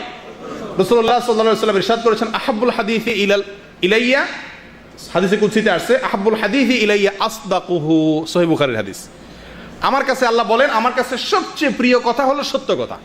সবচেয়ে প্রিয় কথা কি? সত্য কথা। এই যুগে খুব কঠিন হয়ে গেছে।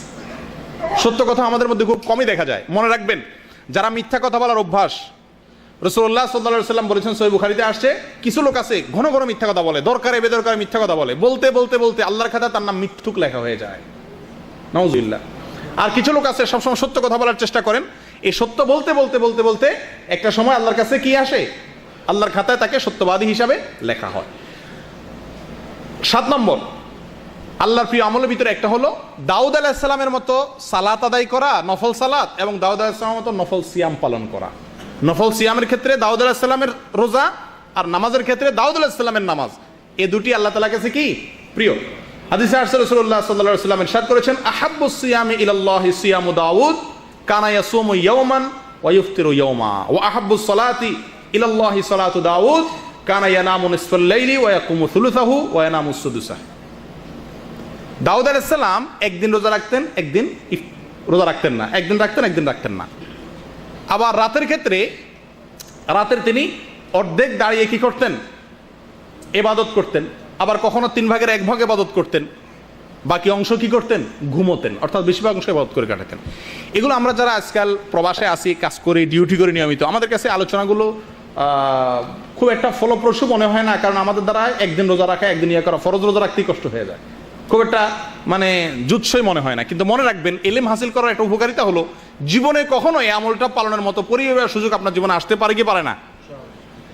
পারে না?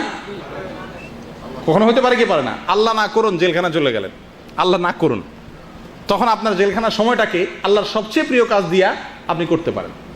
কথা ঠিক ঠিক না? আল্লাহ তাআলা আমাদেরকে তৌফিক দান করেন। 8 নম্বর আল্লাহর প্রিয় কাজের ভিতরে একটা হলো একের অধিক মানুষ একসাথে বসে খানা খাওয়া। এই সুন্নাতটা আমাদের সমাজে নাই, একেবারে নাই, টোটাল নাই, বিদায় হয়ে গেছে। কয়েকজন মানুষ একসাথে বসে এক প্লেটে, এক দস্তরখানে বসে একসাথে খানা খাওয়া, আলাদা আলাদা না খাওয়া, এই সুন্নাতটা আমাদের দেশে বিলুপ্ত। এ দেশে আছে আলহামদুলিল্লাহ, ঠিক না? রাসূলুল্লাহ সাল্লাল্লাহু আলাইহি সাল্লামের সাহাবীদের কিছু সাহাবী এসে বললেন, ইয়া রাসূলুল্লাহ, আমরা খাবারের বরকত পাই না, খাবারের ভিতরে বরকত পাই না, অনেক খানা লাগে আমাদের।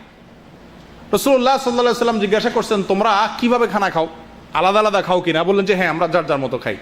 তখন তিনি বললেন যে না, যার যার মতো খাইলে, আলাদা আলাদা খাইলে সেখানে আল্লাহ তাআলার বরকত থাকে না, একসাথে খাও, আল্লাহ তাআলা বরকত দিবে।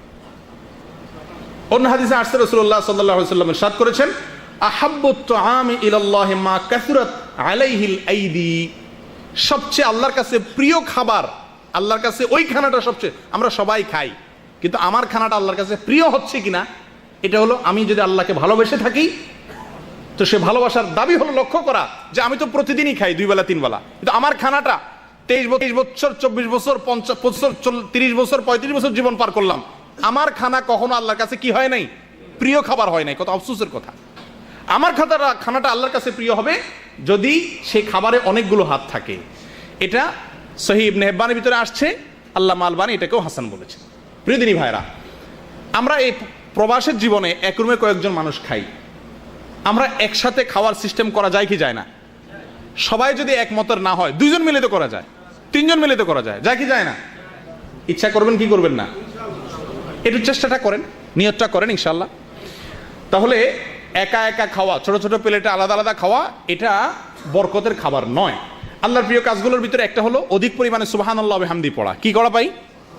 সুবহানাল্লাহি ওয়া বিহামদি বেশি বেশি পড়বেন ইনশাআল্লাহ। ঠিক আছে তো? এই জিকিরটা ওই যে বললাম এতক্ষণ, জিকির আল্লাহর কাছে প্রিয়, তার ভিতরে আবার উত্তম প্রিয় ভিতরে একটা হলো কি? সুবহানাল্লাহি ওয়া বিহামদি। রাসূলুল্লাহ সাল্লাল্লাহু আলাইহি ওয়াসাল্লাম ইরশাদ করেছেন, আহাব্বুল কালামি ইলাল্লাহ আন ইয়াকুলাল আবদু সুবহানাল্লাহি ওয়া বিহামদিহি। মুসলিমের হাদিস, আল্লাহর কাছে সবচেয়ে প্রিয় কথা হলো বান্দা সুবহানাল্লাহি ওয়া বিহামদিহি এই কথাটা বলবে। তাই চলতে ফিরতে উঠতে বসতে এটা করবেন কিনা ইনশাআল্লাহ। এই কাজগুলো অনেক সময় রুমে লিখে রাখলে মনে থাকে, একজনের একটু জোরে বললে আরেকজনের মনে হয়। করবেন তো ইনশাআল্লাহ। আল্লাহর প্রিয় আমলের কাজের ভিতরে আরেকটা হলো সুবহানাল্লাহ ওয়াল হামদুলিল্লাহ লা ইলাহা ইল্লাল্লাহ আল্লাহু আকবার।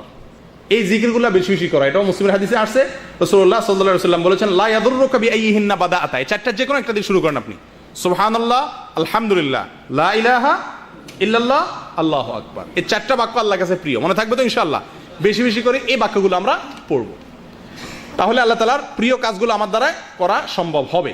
আল্লাহ তাআলার প্রিয় কাজের ভিতরে আরেকটা হলো ভালো আচরণ করা। কি করা ভাই? হুসনে খুলক, উত্তম আখলাক। মিন আহাব্বিল আমালি ইলাল্লাহ, উত্তম আখলাক মানুষের ভিতরে থাকা। রাসূলুল্লাহ সাল্লাল্লাহু আলাইহি ওয়াসাল্লাম ইরশাদ করেছেন, আহাব্বু ইবাদিল্লাহি ইলাল্লাহি আহসানুহুম খুলুকা। তবরানির হাদিস, আল্লামা আলবানী সহিহ বলেছেন, বান্দাদের ভিতরে সবচেয়ে প্রিয় বান্দা, আমরা এখানে 200 মানুষ যদি থাকি, আমাদের ভিতরে কিছু লোক আছেন আল্লাহর কাছে সবচেয়ে প্রিয়, আল্লাহ তাদেরকে সবচেয়ে বেশি ভালোবাসেন। তারা কারা ভাই?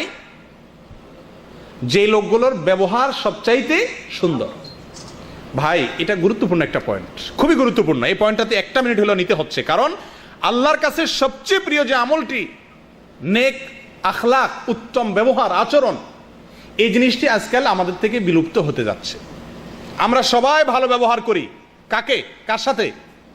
যার কাছে আমার স্বার্থ আছে, বস মুদির, তার কাছে গেলে আমরা সবাই কি করি? ভালো ব্যবহার করি। শেখ সাদি রহমতুল্লাহ আলাইহি ফার্সি কবিতায় বলেছিলেন, গাদাগার তাওয়াদু কুনাদ খোয়ে উস্ত। ভিক্ষুক যে পৃথিবীর সবচেয়ে বিনয়ী লোকটার নাম হলো ভিক্ষুক, ঠিক না? ভিক্ষুকের ভিক্ষার সময় যে বিনয় থাকে, এটা কি আসল বিনয়? শেখ সাদি রহমতুল্লাহ বলেন, এটা তো তাওয়াজু না, এটা তো তার ব্যবসা, এটা তো আমল না, নেক আমল হবে এটা? তাহলে আমরা যে উপরস্থ বসের কাছে যাই ভদ্র হই, ভদ্র সাজিয়ে একেবারে মনে হয় যে আমি কিছু জানি না এমন ভাবে দাঁড়াই থাকি, তো এটার কোনো মূল্য আল্লাহর কাছে নাই। আল্লাহর কাছে মূল্য হলো আপনার ক্যাম্পের লোকের সাথে, আপনার রুমের লোকের সাথে, আপনার প্রতিবেশীর সাথে, আপনার সহকর্মীর সাথে, আপনার অধীনস্থের সাথে আপনি কিরকম ব্যবহারটা করেন। কথা বোঝা যাচ্ছে ভাই? এটা সত্যি কথা বলতে কি, এই বিষয়ে কথা বলতে গিয়ে আমার নিজেরও লজ্জা লাগে যে এটা বলা যত সোজা, এই বিষয়ে ওয়াজ করা যত সোজা, আমল করা তার চাইতে শত শত গুণ কঠিন। সদ আচরণ, মানুষের সাথে ব্যবহারটা সুন্দর করা, এর চাইতে উত্তম কোনো আমল নাই। তিরমিজির হাদিসে আসছে, রাসূলুল্লাহ সাল্লাল্লাহু আলাইহি ওয়াসাল্লাম বলেছেন, মিজানের পাল্লায় কিয়ামতের ময়দানে যত আমল মানুষ করবে, দান সদকা নামাজ রোজা সমস্ত আমলকে আল্লাহ মিজানের পাল্লা উঠাবেন, তার ভিতরে একটা আমল সবচেয়ে বেশি ওয়েট হবে, পাল্লাকে সবচেয়ে বেশি ভারী করবে, সে আমলটা হলো সৎ ব্যবহার। মানুষের সঙ্গে গালিগালাজ করা এটা অসৎ ব্যবহার, চিল্লাচিল্লি করা অসৎ ব্যবহার, ঝগড়াঝাটি করা অসৎ ব্যবহার, মুখ কালো করে কথা বলা অসৎ ব্যবহার, এই সবগুলো অসৎ ব্যবহারের ভিতরে সামিল। উত্তম আখলাক, উত্তম আচরণ মানুষের সাথে করা। যদি কেউ আমার সাথে খারাপ আচরণ করে, ইদফা বিল্লাতি হিয়া আহসান, তো আমি ভালো দিয়ে তার প্রতি করব, মোকাবেলা করব, এটা হবে সদাচরণ। এটার ওয়াজ করা যত সহজ, বাস্তবতা তার চাইতে অনেক কঠিন। কিভাবে সদাচরণ আমরা করব?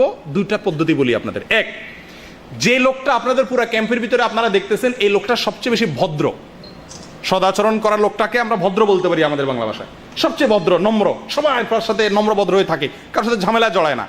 এই লোকটার বেশি বেশি সঙ্গ নেবেন, সোহবত নেবেন, কারণ আল্লাহ তাআলা বলেছেন, ইয়া আইয়ুহাল্লাযীনা আমানুত্তাকুল্লাহ ওয়া কুনু মা'আস সাদিকিন, তাকওয়া অর্জন করো আর সাদিকদের সাথে থাকো। তাহলে যারা ভালো ব্যবহার যাদের ভিতরে আছে তাদের সঙ্গে উঠা বসা করবেন। ছেঁচড়ার সাথে উঠলে আপনার মধ্যেও ছেঁচড়ামি আসবে, ভালো মানুষের সাথে চললে আপনার মধ্যেও কি আসবে? ভালো অভ্যাস আসবে। আর দ্বিতীয়ত একটা দোয়া রাসূলুল্লাহ সাল্লাল্লাহু আলাইহি ওয়াসাল্লাম শিখাইছেন, বলবো দোয়াটা? কোনো লাভ নেই, কারণ আপনারা মুখস্থ করবেন না। আমি একবার বলবো শেষ, আর জীবনে মুখস্থ করলেন না, তাহলে দোয়া শুনে কি লাভ হলো? মুখস্থ করবেন তো ইনশাল্লাহ। আরবি যদি মুখস্থ করতে না পারেন, বাংলা আল্লাহর কাছে চাইবেন। বহু কিছু তো চাইছেন, আল্লাহর ভালোবাসা চাওয়া শিখলেন। এখন আরেকটা জিনিস শিখেন যে আল্লাহর কাছে ভালো আচরণ, ভালো আখলাক চাইয়া নিতে হয়। ওমরা করতে যায় তো বহু ত্রুটি রুজি আল্লাহর কাছে চাইছেন। কয়জনে চাইছেন আল্লাহ আপনার ভালোবাসা দিয়েন, আল্লাহ আল্লাহ আমার একটু ভালো আখলাক দিয়েন আল্লাহ। এই জিনিসগুলো আমরা চাই। আফসোসের বিষয়, যেগুলো চাওয়ার জন্য রাসূলুল্লাহ সাল্লাল্লাহু আলাইহি ওয়াসাল্লাম শিখাইছেন সেগুলো আমরা জীবনে একবারও চাই। দেখেন রাসূলুল্লাহ সাল্লাল্লাহু আলাইহি ওয়াসাল্লাম দোয়া করতেন, আল্লাহুম্মা হদিনি লিআহসানিল আখলাক। আল্লাহর সবচেয়ে উত্তম আখলাকের পথটা আমার দেখাই দেন আপনি। আল্লাহুম্মা হদিনি লিআহসানিল আখলাক ওয়া লা ইয়াহদি লিআহসানিহা ইল্লা আনত। আপনি ছাড়া কেউ সঠিক ভালো আখলাকের পথ দেখাইতে পারবে না। ওয়াসরিফ আন্নি সাইয়্যাহা, আর খারাপ আখলাক, বদ আখলাক, খারাপ চরিত্র, বদ স্বভাব, অভদ্রতা থেকে আপনি আমাকে হেফাজত করেন। ওয়ালা ইয়াসরিফু সাইয়্যাহা ইল্লা আনত, আর বদ অভ্যাস থেকে আপনি ছাড়া কেউ রক্ষা করতে পারে না। তিরমিজির হাদিস। তাহলে ভালো মানুষের সাথে চলবো আর আল্লাহর কাছে দোয়া করবো ইনশাআল্লাহ। করবো তো? বদ আখলাক যদি হয়ে যায় নিজেকে নিজে শাস্তি দেব, শাসন করব, এক সময় ইনশাআল্লাহ আমার আখলাকের ভিতরে পরিবর্তন হবে। বিশেষ করে এই পয়েন্টটার জন্য আমি দোয়া চাই আপনাদের কাছ থেকে। আল্লাহ আমাকে, আপনাদেরকে, সকলকে, আমাদেরকে, সকল মানুষের কাছে, অধীনস্থ হোক আর উপরস্থ হোক, সকলের কাছে আমাদেরকে উত্তম আখলাকি হওয়ার তৌফিক দান করেন। ভাই, এই জিনিসটা আমাদের নবী করিম সাল্লাল্লাহু আলাইহি ওয়াসাল্লামের অন্যতম বৈশিষ্ট্য ছিল, উত্তম আখলাক। মনে রাখবেন, নামাজি হওয়া সহজ, বিশ্বাস করেন রোজাদার হওয়া সহজ, হজ করা সহজ, নেক আখলাকি হওয়া সহজ নয়। বদ আখলাকি একজন মানুষ নিজেকে নেক আখলাকি বানানো, এটা অনেক কঠিন কাজ। করবেন তো ইনশাআল্লাহ? আমরা চারিত্রিক সনদপত্র নেই আমাদের দেশে মেম্বার, চেয়ারম্যান, কমিশনারের কাছ থেকে, না? চারিত্রিক সনদপত্র দেয় না? আপনারা বিদেশে আসতে লাগে না পাসপোর্ট বানাইতে? চারিত্রিক সনদপত্র দেয়। চেয়ারম্যান সাহেব, মেম্বার সাহেব আমার চরিত্রের কি জানবে? উনি চরিত্রের সনদপত্র দিচ্ছে। আরে রাসূলুল্লাহ সাল্লাল্লাহু আলাইহি ওয়াসাল্লাম বলেছেন, ওয়া আকরামুকুম আকরামুকুম ইলা আহলিহি, যে ব্যক্তি তার পরিবারের লোকের কাছে সবচেয়ে ভদ্র, সেই সবচেয়ে বেশি ভদ্র, সে আসল ভদ্র।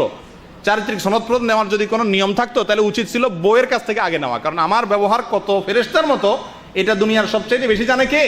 ম্যাডামে। বুঝেন নাই?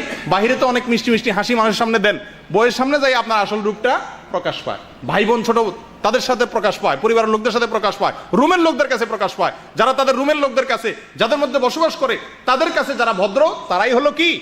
আসল ভদ্র। আল্লাহ তাআলা আমাদের সকলকে আসল ভদ্র হওয়ার তৌফিক দান করেন। প্রিয় দিনী ভাইরা, আল্লাহ তাআলা প্রিয় কাজের মধ্যে থেকে একটা হলো জনকল্যাণমুখী হওয়া, মানুষ উপকারে আসে এরকম কাজ করা। এ সম্পর্কেও ইবনে আবিদ দুনিয়ার একটা হাদিস আসছে, আল্লামা আলবানী হাসান বলেছেন যে মানুষের ভিতরে সবচেয়ে প্রিয় মানুষ আল্লাহর সে ব্যক্তি যে ব্যক্তি মানুষের উপকারে আসে। অনেকগুলো কথা আসছে হাদিসে, সংক্ষেপে হলো মানুষের উপকারে আসে। আল্লাহ তাআলার প্রিয় আমলের ভিতরে অন্যতম একটা আমল হলো আল্লাহ তাআলা ফরজ আমল সমূহকে ভালোবাসেন। হাদিসে আসছে রাসূলুল্লাহ সাল্লাল্লাহু আলাইহি ওয়াসাল্লাম বলেছেন, আহাব্বু ইলাইয়া ওয়া মা তাকাররাবা ইলাইয়া আবদুন বিশাইইন আহাব্বু ইলাইয়া মিম্মা আফতারাজতু আলাইহি। সহিহ বুখারীর হাদিস। আল্লাহ রাসূল সাল্লাল্লাহু আলাইহি ওয়াসাল্লাম বলেন, বান্দা ফরজ কাজগুলো যখন করে তো ওইটা থাকে আমার সবচাইতে প্রিয়। ফরজ কাজগুলো হলো আমার সবচাইতে প্রিয়। আমরা অনেকেই অনেক নফল কাজ করি, ফরজে গাফলতি আছে, পাঁচ ওয়াক্ত সালাতে গাফলতি আছে, কিন্তু অনেক ভালো কাজ করি, আছে না এরকম? মনে রাখবেন, সবচেয়ে গুরুত্বপূর্ণ হলো আমার কাছে পাঁচ ওয়াক্ত সালাত, এর চেয়ে গুরুত্বপূর্ণ কোনো আমল নেই। এই জন্য ফরজ কাজগুলোর দিকে বিশেষ এহতেমাম করা। আর আল্লাহ তাআলার ভালোবাসা বা পছন্দের তালিকার ভিতরে আরো অনেকগুলো পয়েন্ট আছে, আমরা সংক্ষেপে বলে যাই শুধু।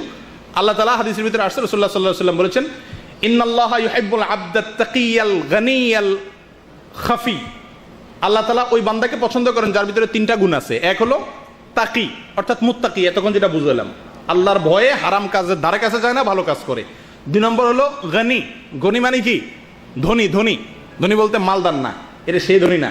হাদিসে আসছে আল গিনা গিনান নফস, যার মনটা কি? বড়। কেউ কিছু বললেই একেবারে ফেটে পড়ে রাগ হয়ে যায় না, মনটা অনেক বড়, মাফ করে দেয়। বুঝেন নাই? এই মানসিকতা যার ভিতরে আছে। আল খাফি, যে ব্যক্তি কাজ করে ইখলাসের সাথে, নিজেকে প্রকাশ করতে চায় না, এই লোকগুলো আল্লাহর কাছে প্রিয়। অন্য একটা হাদিস আসছে মুসনাদ আহমদের ভিতরে, আল্লাহ তাআলার কাছে প্রিয় কি? ইউহিব্বুল্লাহুর রাজুল ইন্নাল্লাহা ইউহিব্বুস সামহাল বাই সামহাশ শিরা সামহাল কাদা। তিরমিজির হাদিস। অর্থাৎ রাসূলুল্লাহ সাল্লাল্লাহু আলাইহি ওয়াসাল্লাম ইরশাদ করেছেন, বান্দা যখন বেচা কিনা করে, যখন কেনা করে, বেচে, নয় কিনে, নয় বিচার, এই তিনও কাজে ক্ষমার দৃষ্টিতে দেখে। এটাও আমাদের জীবন ঘনিষ্ঠ একটা বিষয়। আপনি যখন কিছু বেচতে যাবেন তখন একটু কাটছাট করে দেওয়া মূল্যের ভিতরে, যখন কিনতে যাবেন তখন ওই ছোট লোকই না করা, চেরা না আটানোর জন্য। রিক্সাওয়ালার থেকে 1 টাকা 5 টাকা বেশি পাওনা আছেন, ছেড়ে দিলেন। এই বান্দাকে আল্লাহ ভালোবাসেন। একেবারে না আমার পাই পাই চাই, এটাকে আল্লাহ পছন্দ করেন না। আর বিচারের ক্ষেত্রেও ছাড় দেওয়ার মানসিকতা যার আছে তাকে আল্লাহ পছন্দ করেন। ভাই এটা সবচেয়ে গুরুত্বপূর্ণ পয়েন্ট। আমাদের মধ্যে ঝগড়াঝাটি টুকটাক চলতে গেলে একসাথে লাগে কি লাগে না? সবার সাথে সবাই লাগে, মানুষ হিসেবে লাগবেই। এই ঝগড়াঝাটি লাগবে সবার ভিতরেই, কিন্তু তাদের ভিতরে উত্তম হলো ওই ব্যক্তি যে লোকটার ছাড় দেওয়ার মানসিকতা আছে। ছাড় কি ভাই? গালি তো সে আগে দিছে, আচ্ছা ঠিক আছে আমি মাফ করে দিলাম ভাই। এই লোকটা সবচেয়ে আল্লাহর কাছে প্রিয়। স্পেশালি আরেকটা পয়েন্ট হলো আল্লাহ তাআলার কাছে প্রিয় হলো ক্ষমাশীলতা। কোনটা প্রিয়? ক্ষমাশীলতা। যে মানুষকে ক্ষমা করতে জানে তাকে আল্লাহ তাআলা কি করেন? ভালোবাসেন। আল্লাহুম্মা ইন্নাকা আফুউন তুহিব্বুল আফওয়া, একটা দোয়া আছে না সবে কদরে পড়ার দোয়া। আল্লাহ আপনি ক্ষমাশীল, আর ক্ষমাকে আপনি কি করেন? ভালোবাসেন। যারা ক্ষমা করে তাদেরকে আল্লাহ তাআলা ভালোবাসেন। কোরআনে কারীমে আল্লাহ তাআলা নেককারদের গুনাহগুণ বলতে গিয়ে আল্লাহ বলেন ওয়া ইযা মা গাদিবু হুম ইয়াগফিরুন, তারা যখন রাগ আসে তখন ক্ষমা করে। রাগ আসলে আমাদের বেশিরভাগ মানুষ আমরা বলি, একটা কমন ডায়ালগ আছে আমাদের সবাই, সেটা কি? আমার মাথা ঠিক থাকে না। জি, মাথা ঠিক থাকে না, এই টাইপের পাবলিক দুনিয়াতে বহুত আছে। ওই পাবলিকে আল্লাহর প্রিয় যার মাথাটা কি থাকে? ঠিক থাকে। মনে রাখেন এই যুগে মুসা আলাইহিস সালামের মতো মেজাজের লোকের অভাব নাই। ওই রকম সবাই মানে দাবি করে যে আমি মুসা আলাইহিস সালামের মতো। অন্যায় দেখলে আমার মাথা কি থাকে না? ঠিক থাকে না। উনি নিজে কিন্তু গুনাহের কাজ করেন ঠান্ডা মাথায়, আরেকজন অন্যায় দেখলে কি থাকে না? আর মাথা ঠিক থাকে না। এগুলো সব শয়তান এই সমস্ত বুদ্ধি দেয়। মনে রাখতে হবে রাগ হলে যে কোনো রাগের মুহূর্তে কি করতে হবে? ঠান্ডা থাকতে হবে। আল্লাহ তাআলা বলেন ওয়াল কাযিমিনাল গায়যা ওয়াল আফিনা আনিন নাস আল্লাহু ইউহিব্বুল মুহসিনিন, যারা নিজেদের রাগকে সংবরণ করে এবং মানুষকে ক্ষমা করে আল্লাহ তাদেরকে ভালোবাসেন। আবু বকর রাদিয়াল্লাহু তাআলা আনহুর মেয়ে রাসূলুল্লাহ সাল্লাল্লাহু আলাইহি ওয়াসাল্লামের স্ত্রী আয়েশা রাদিয়াল্লাহু তাআলা আনহা সম্পর্কে আপনারা সবাই জানেন, একবার মুনাফিকরা একটা দুর্নাম ছড়ায় দিছিল, জানেন তো? সূরা নূরে বিস্তারিত। আবু বকর রাদিয়াল্লাহু তাআলা আনহু তার নিকট আত্মীয় মিস্তাহ নামে একটা লোক, সেও ওই দুর্নামকারীদের দলে যোগ দিয়েছিল না বুঝে, কিন্তু মুসলমান ছিল খাঁটি। তাকে মাসিক একটা দান করত। আমরা অনেক সময় দেশে দিই না। উনি কসম খাইছেন যে আমি তোকে আর দান করবো না, কারণ আমার মেয়ের, আমার সারা জীবন তোরে দান করলাম আমি, আমার দান খাই আমার মেয়ের বিরুদ্ধে ষড়যন্ত্রে তুই যোগ দিলি। কসম খাইছেন। আর কি আল্লাহ তাআলা আয়াত নাযিল করছেন, এর পাশাপাশি আয়াত নাযিল করছেন ওয়ালা ইয়াতালি উলুল ফাদলি ইলা আখিরিল আয়া, যারা আল্লাহর জন্য দান করে তারা রাগের কারণে যেন কি না করে, ওই পথ থেকে ফিরে না আসে। রাগ আমাদেরকে অনেক খারাপ পথে নিয়ে যেতে পারে, সমস্ত হারাম কাজ করা যায় রাগের মাধ্যমে। অতএব রাগ থাকা ভালো, কিন্তু কন্ট্রোল থাকতে হবে। কন্ট্রোল ছাড়া রাগ হারাম। কন্ট্রোল ছাড়া রাগ কি? যাদের রাগের লাগাম নাই সেরকম রাগ করা হারাম। রাসূলুল্লাহ সাল্লাল্লাহু আলাইহি ওয়াসাল্লাম এক সাহাবীকে বলছেন লা তাগদাব লা তাগদাব লা তাগদাব, নিষেধ করেছেন তুমি গোসা করবে না, গোসা করবে না, গোসা করবে না। অর্থাৎ আনকন্ট্রোল, নিয়ন্ত্রণহীন রাগ। রাগ উঠলে আমার মাথা ঠিক থাকে না, যা তা করে ফেলি। মনে রাখবেন এই লোকের চিকিৎসার দরকার আছে, চিকিৎসার দরকার আছে। রাগ কন্ট্রোল কিভাবে করব তার জন্য অনেকগুলো উপায় আছে। যখন রাগ উঠবে তখন দাঁড়ানো অবস্থা থাকলে বসে যাবো, হাদিসে আসছে। বসা অবস্থা থাকলে শুয়ে যাবো, অজু করব। এগুলো সব যদি রাগ আসে রাগকে কমানোর একটা উপায়। বিসমিল্লাহ পড়বো, আউযুবিল্লাহ পড়বো, এগুলো সবগুলো রাগ আসার, রাগ কমানোর একটা পদ্ধতি। এক সাহাবীর রাগ আসছে, রাসূলুল্লাহ সাল্লাল্লাহু আলাইহি ওয়াসাল্লাম দূর থেকে দেখছেন, দেখা উনি বলতেছেন আমি এমন একটা বাক্য জানি যে বাক্যটা বললে এই লোকটার রাগটা এখন ঠান্ডা হয়ে যাবে। সেটা কি? আউযুবিল্লাহি মিনাশ শাইতানির রাজিম। দূরে থেকে বললেন, কিন্তু আমরা হলে কি বলতাম? রাগ হলে ওই রাগ অবস্থায় যায় লোকেরা বলতাম এই মিয়া আউযুবিল্লাহ পড়ো, আউযুবিল্লাহ পড়ো, যে ঠাড়া এনে একটা আপনারা মেরে বসতো, রাগ আরো বাড়তো, ঠিক না? রাসূলুল্লাহ সাল্লাল্লাহু আলাইহি ওয়াসাল্লাম কৌশল দেখেন, তাকে শুনাইয়া শুনাইয়া দূরে থেকে আরেকজনকে বলতেছে ভাই শুনছো এই যে লোকটার রাগ উঠছে, এমন একটা কালিমা আমি জানি যেটা পড়লে তার রাগ কমে যাবে। কত সুন্দর পদ্ধতি। তাহলে আমাদের মধ্যে কারোর যদি ঝগড়াঝাটি লাগে তো দূরে থেকে আমরা এটা বলবো, যাতে করে সে শুনে এটা পড়ে, সঙ্গে সঙ্গে তার রাগের মিটার ইনশাআল্লাহ কমে যাবে। আল্লাহ তাআলা আমাদের রাগগুলোকে কন্ট্রোল করার তৌফিক দান করেন। বা আল্লাহ তাআলার প্রিয় আমলের ভিতরে অনেকগুলো তালিকা আছে, যে বললাম বলে শেষ করা যাবে না, কিন্তু আমাদের সময় আর আমাদেরকে দিচ্ছে না। অতএব শেষের দিকে যাচ্ছি, আর 2-3টা পয়েন্ট বলে শেষ করি। আল্লাহ তাআলার কাছে প্রিয় কাজ হলো ইতকান, ভালোভাবে কোনো কাজ করা। হাদিসে আসছে রাসূলুল্লাহ সাল্লাল্লাহু আলাইহি ওয়াসাল্লাম বলেন ইন্নাল্লাহা ইউহিব্বু ইযা আমিলা আহাদুকুম আমালান আন ইউতকিনাহু, কোন কোন হাদিসে আসছে আন ইউহসিনা, তোমাদের মধ্যে কেউ যখন কোনো কাজ করে এটা ভালোভাবে যেন করে। এই একটা রোগ আমাদের ভিতরে আছে, কাজকে অর্ধেককে রাখি। নামাজ পড়ি ঠিক আছে, কিন্তু ভালোভাবে পড়ি না, তাড়াহুড়া করে পড়ি, করি না? রোজা রাখি ঠিক আছে, রাখি আবার টেলিভিশন রাখি দেখি, তাহলে কাজটা ভালোভাবে, রোজাটা ভালোভাবে হলো না। রোজা রাখি আবার গীবত করলাম, গুনাহের কাজ করলাম। আল্লাহ তাআলা পছন্দ হলো তুমি যেটুকু আমল করো ওইটুকু আমলকে কি করো? ভালোভাবে করো, সঠিকভাবে করো, মজবুতভাবে করো। কারণ কোরআনে কারিমে আল্লাহ তাআলা বেশি আমল করতে বলেন নাই। ভাই কিয়ামতের ময়দানে আমাদের জিজ্ঞাসা করবে না কার আমল কত বেশি। আমাদের কাছে আল্লাহ তাআলা চান কত সুন্দর আমল হয়। যেটুকু করি ওটুকু কি হইতে হবে? ফ্রেশ হতে হবে। নামাজ পড়বো ধীরে ধীরে, রোজা রাখবো তো রোজা রেখে কোনো গুনাহের কাজ করবো না, মিথ্যা কথা বলবো না, ঝগড়াঝাটি করবো না, গীবত শিকায়ত করবো না, টেলিভিশন দেখবো না। আসতেছে রমজান মাস, নিয়ত করবেন তো ইনশাআল্লাহ, পাক্কা ইরাদা করবেন যেটুকু করবো সেটুকু ভালোভাবে করবো। দেখেন ইসলাম সব জিনিসকে ভালোভাবে করতে বলে। এমনকি জবাই করার ক্ষেত্রে রাসূলুল্লাহ সাল্লাল্লাহু আলাইহি ওয়াসাল্লাম বলছেন ওয়াইদা যাবাহতুম ফাআহসিনুজ যাবহাতা, জবাই করো সেটাকেও সুন্দরভাবে করো, যেন তেনভাবে করে না যে এটা তো পশু তো মারাই যাবে, ঠিক আছে যেমনি সেমনি করি না, ধার দিয়ে নাও ছুরিকে যাতে করে তার কষ্টটা কম হয়। তাহলে সব কাজে ইসলাম আমাদেরকে সুন্দর করে করতে বলে, ভালোভাবে করতে বলে। করবেন তো ইনশাআল্লাহ, যেটুকু করবেন ওইটুকু ফ্রেশ করে করবেন, আল্লাহ তাআলার কাছে এটা বেশি প্রিয় হবে। আল্লাহ তাআলার কাছে সর্বশেষ যে পয়েন্টটা বলে শেষ করবো সেটা হলো দুটি ফোঁটা আল্লাহ তাআলার কাছে প্রিয়। দুটি ফোঁটা আল্লাহর কাছে প্রিয়। হাদিসে রাসূলুল্লাহ সাল্লাল্লাহু আলাইহি ওয়াসাল্লাম বলেছেন লাইসা শাইউন আহাব্বু ইলাল্লাহ মিন কাতরাতাইন ওয়া আথরাইন, কাতরাতুম মিন দুমুইন ফি খাশিয়াতিল্লাহ ওয়া কাতরাতু দামিন তুহরাকু ফি সাবিলিল্লাহ। দুই ধরনের ফোঁটা মানুষের শরীর, এর পানি, যে চোখের পানি আল্লাহর ভয়ে মানুষের চোখ থেকে বেয়ে পড়ে, এটা আল্লাহর কাছে অনেক প্রিয়। ভাই আমাদের অন্তরগুলো পাথর হয়ে গেছে, আল্লাহর ভয় আমাদের চোখে পানি এখন আর আসে না, আমাদের আসা যাওয়া হয় না, উঠা বসা হয় না, ঈমান নবায়ন করা হয় না, যার কারণে আল্লাহর ভয়ে চোখের পানি কয়বার পড়ছে আমাদের জীবনে। ভাই বহু মানুষ আছি আমরা, বহু কপাল পড়া আছি জীবনে, আল্লাহর পাকড়াও, আল্লাহর আযাব, আল্লাহর গজবের ভয়ে চোখের পানি কখনো আসে নাই। মনে রাখবেন চোখের পানি আসা এটা সৌভাগ্যের আলামত। হাদিসে আসছে দুর্ভাগা, কপাল পোড়া, জাহান্নামী হওয়ার আলামতের মধ্যে থেকে একটা হলো চোখ শুকিয়ে যাওয়া, চোখে পানি না আসা। আল্লাহ আমাদের সকলের অন্তরগুলোকে নরম করে দেন। আল্লাহর ভয়ে যেন আমাদের চোখের পানি আসে, আমরা যেন আল্লাহর কাছে ক্ষমা চাই, আল্লাহর আযাবের ভয়ে যেন আমরা ভীত থাকি, এবং সেই ভয় আমাদেরকে অনেক দূর নিয়ে যাবে। প্রিয় দিনী ভাইয়েরা, জীবনে বহু কাঁদা আমরা কেঁদেছি, বহু চোখের পানি আমরা সবাই ফেলেছি। আল্লাহর কসম পরীক্ষা করে দেখেন, ইমাম আব্দুল্লাহ ইবনে মুবারক রাহমাতুল্লাহ আলাইহি বলেছিলেন, যেটার ফার্সিতে কবিতা আকারে একজন কবি বলেছিলেন সালেহাতু সঙ্গে বুদি দিল খারাশ আজমুদে এক জামানা খাকে বাস। সারা জীবন তো পাথর হয়ে কাটালে গো, একটি মুহূর্ত জীবনের মাটি হয়ে দেখো কত মজা। বিশ্বাস করো পাথর হয়ে কাটানোর মধ্যে মজা নাই, স্বাদ এবং সমস্ত মজা হলো মাটি হয়ে কাটানোর মধ্যে। শক্ত হয়ে থাকার মধ্যে মজা নাই, নরম হও, চোখের পানি ফেলো, আল্লাহর কাছে মাপ চাও। আমরা দুনিয়াতে যত কাঁদা কাঁদি, কোনো ব্যথায় কাঁদি, কোনো বিরহে কাঁদি, সে কাঁদার পরে দেখবেন শরীর ভার হয়ে যায়, অস্থির হয়ে যায়। আল্লাহর কসম পরীক্ষা করে দেখেন, আল্লাহর ভয় অন্তরে জাগ্রত করে যদি চোখের পানি ফেলতে পারেন, সেই কাঁদার পরে দেখবেন মন, মস্তিষ্ক, কল্ব, অন্তর, মাথা সব ফ্রেশ হয়ে গেছে।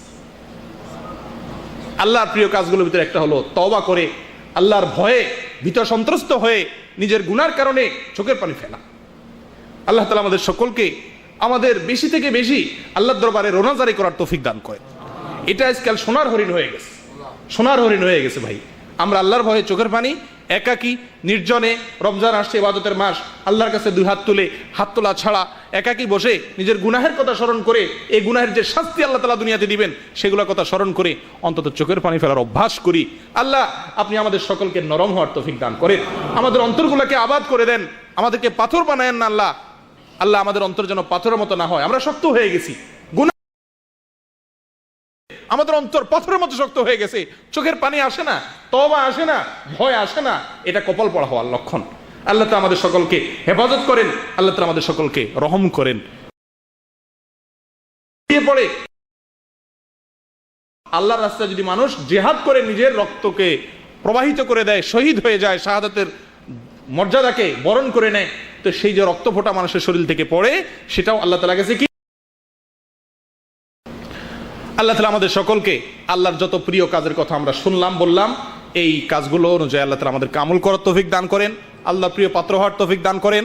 মনে রাখবেন আমরা দুনিয়াতে যত কাজ করি, যত যাই করি না কেন, এই সব কিছু আমাদের কোনোটাই আমাদের স্থায়ী উপকার বয়ে আনবে না। আমরা যদি কিছু নেকামল করে যাই, এটাই আমাদের কবরে যাবে, এটাই আমাদের স্থায়ী উপকার বয়ে আনবে। মনে রাখবেন সবচেয়ে বড় আপন আপনার নেকামল, এই নেকামল ছাড়া আর কেউ যাবে না। কিচ্ছু যাবে না ভাই। যত দামি গেঞ্জি কিনেন, যত দামি শার্ট কিনেন, ওই সবচেয়ে কম দামা কাফনে কাপড় পরে নেওয়া হবে। ডব সাবান যতই মাখান, সবচেয়ে কম দামা সাবান গায়ে দিয়ে আপনাকে নেওয়া হবে। যা কামাইতেছেন, যাদের জন্য কামাইতেছেন, মিথ্যা কথা বলতেছেন, অন্যায় করতেছেন, এগুলো সব মানুষ ভাগ বটরা করে নিয়ে যাবে। আল্লাহর কসম, আপনার আমল ছাড়া আর কিচ্ছু আপনার কবরে যাবে না। ঠিক না? আল্লাহ তাআলা আমাদের সকলকে আল্লাহর প্রিয় পাত্র হওয়ার তৌফিক দান করেন। আল্লাহর প্রিয় আমলগুলো বেছে বেছে খুঁটি খুঁটি করার তৌফিক দান করেন। ওয়া আখিরু দাওয়ানা আলহামদুলিল্লাহি রাব্বিল আলামিন। আসসালামু আলাইকুম ওয়া রাহমাতুল্লাহি ওয়া বারাকাতুহু।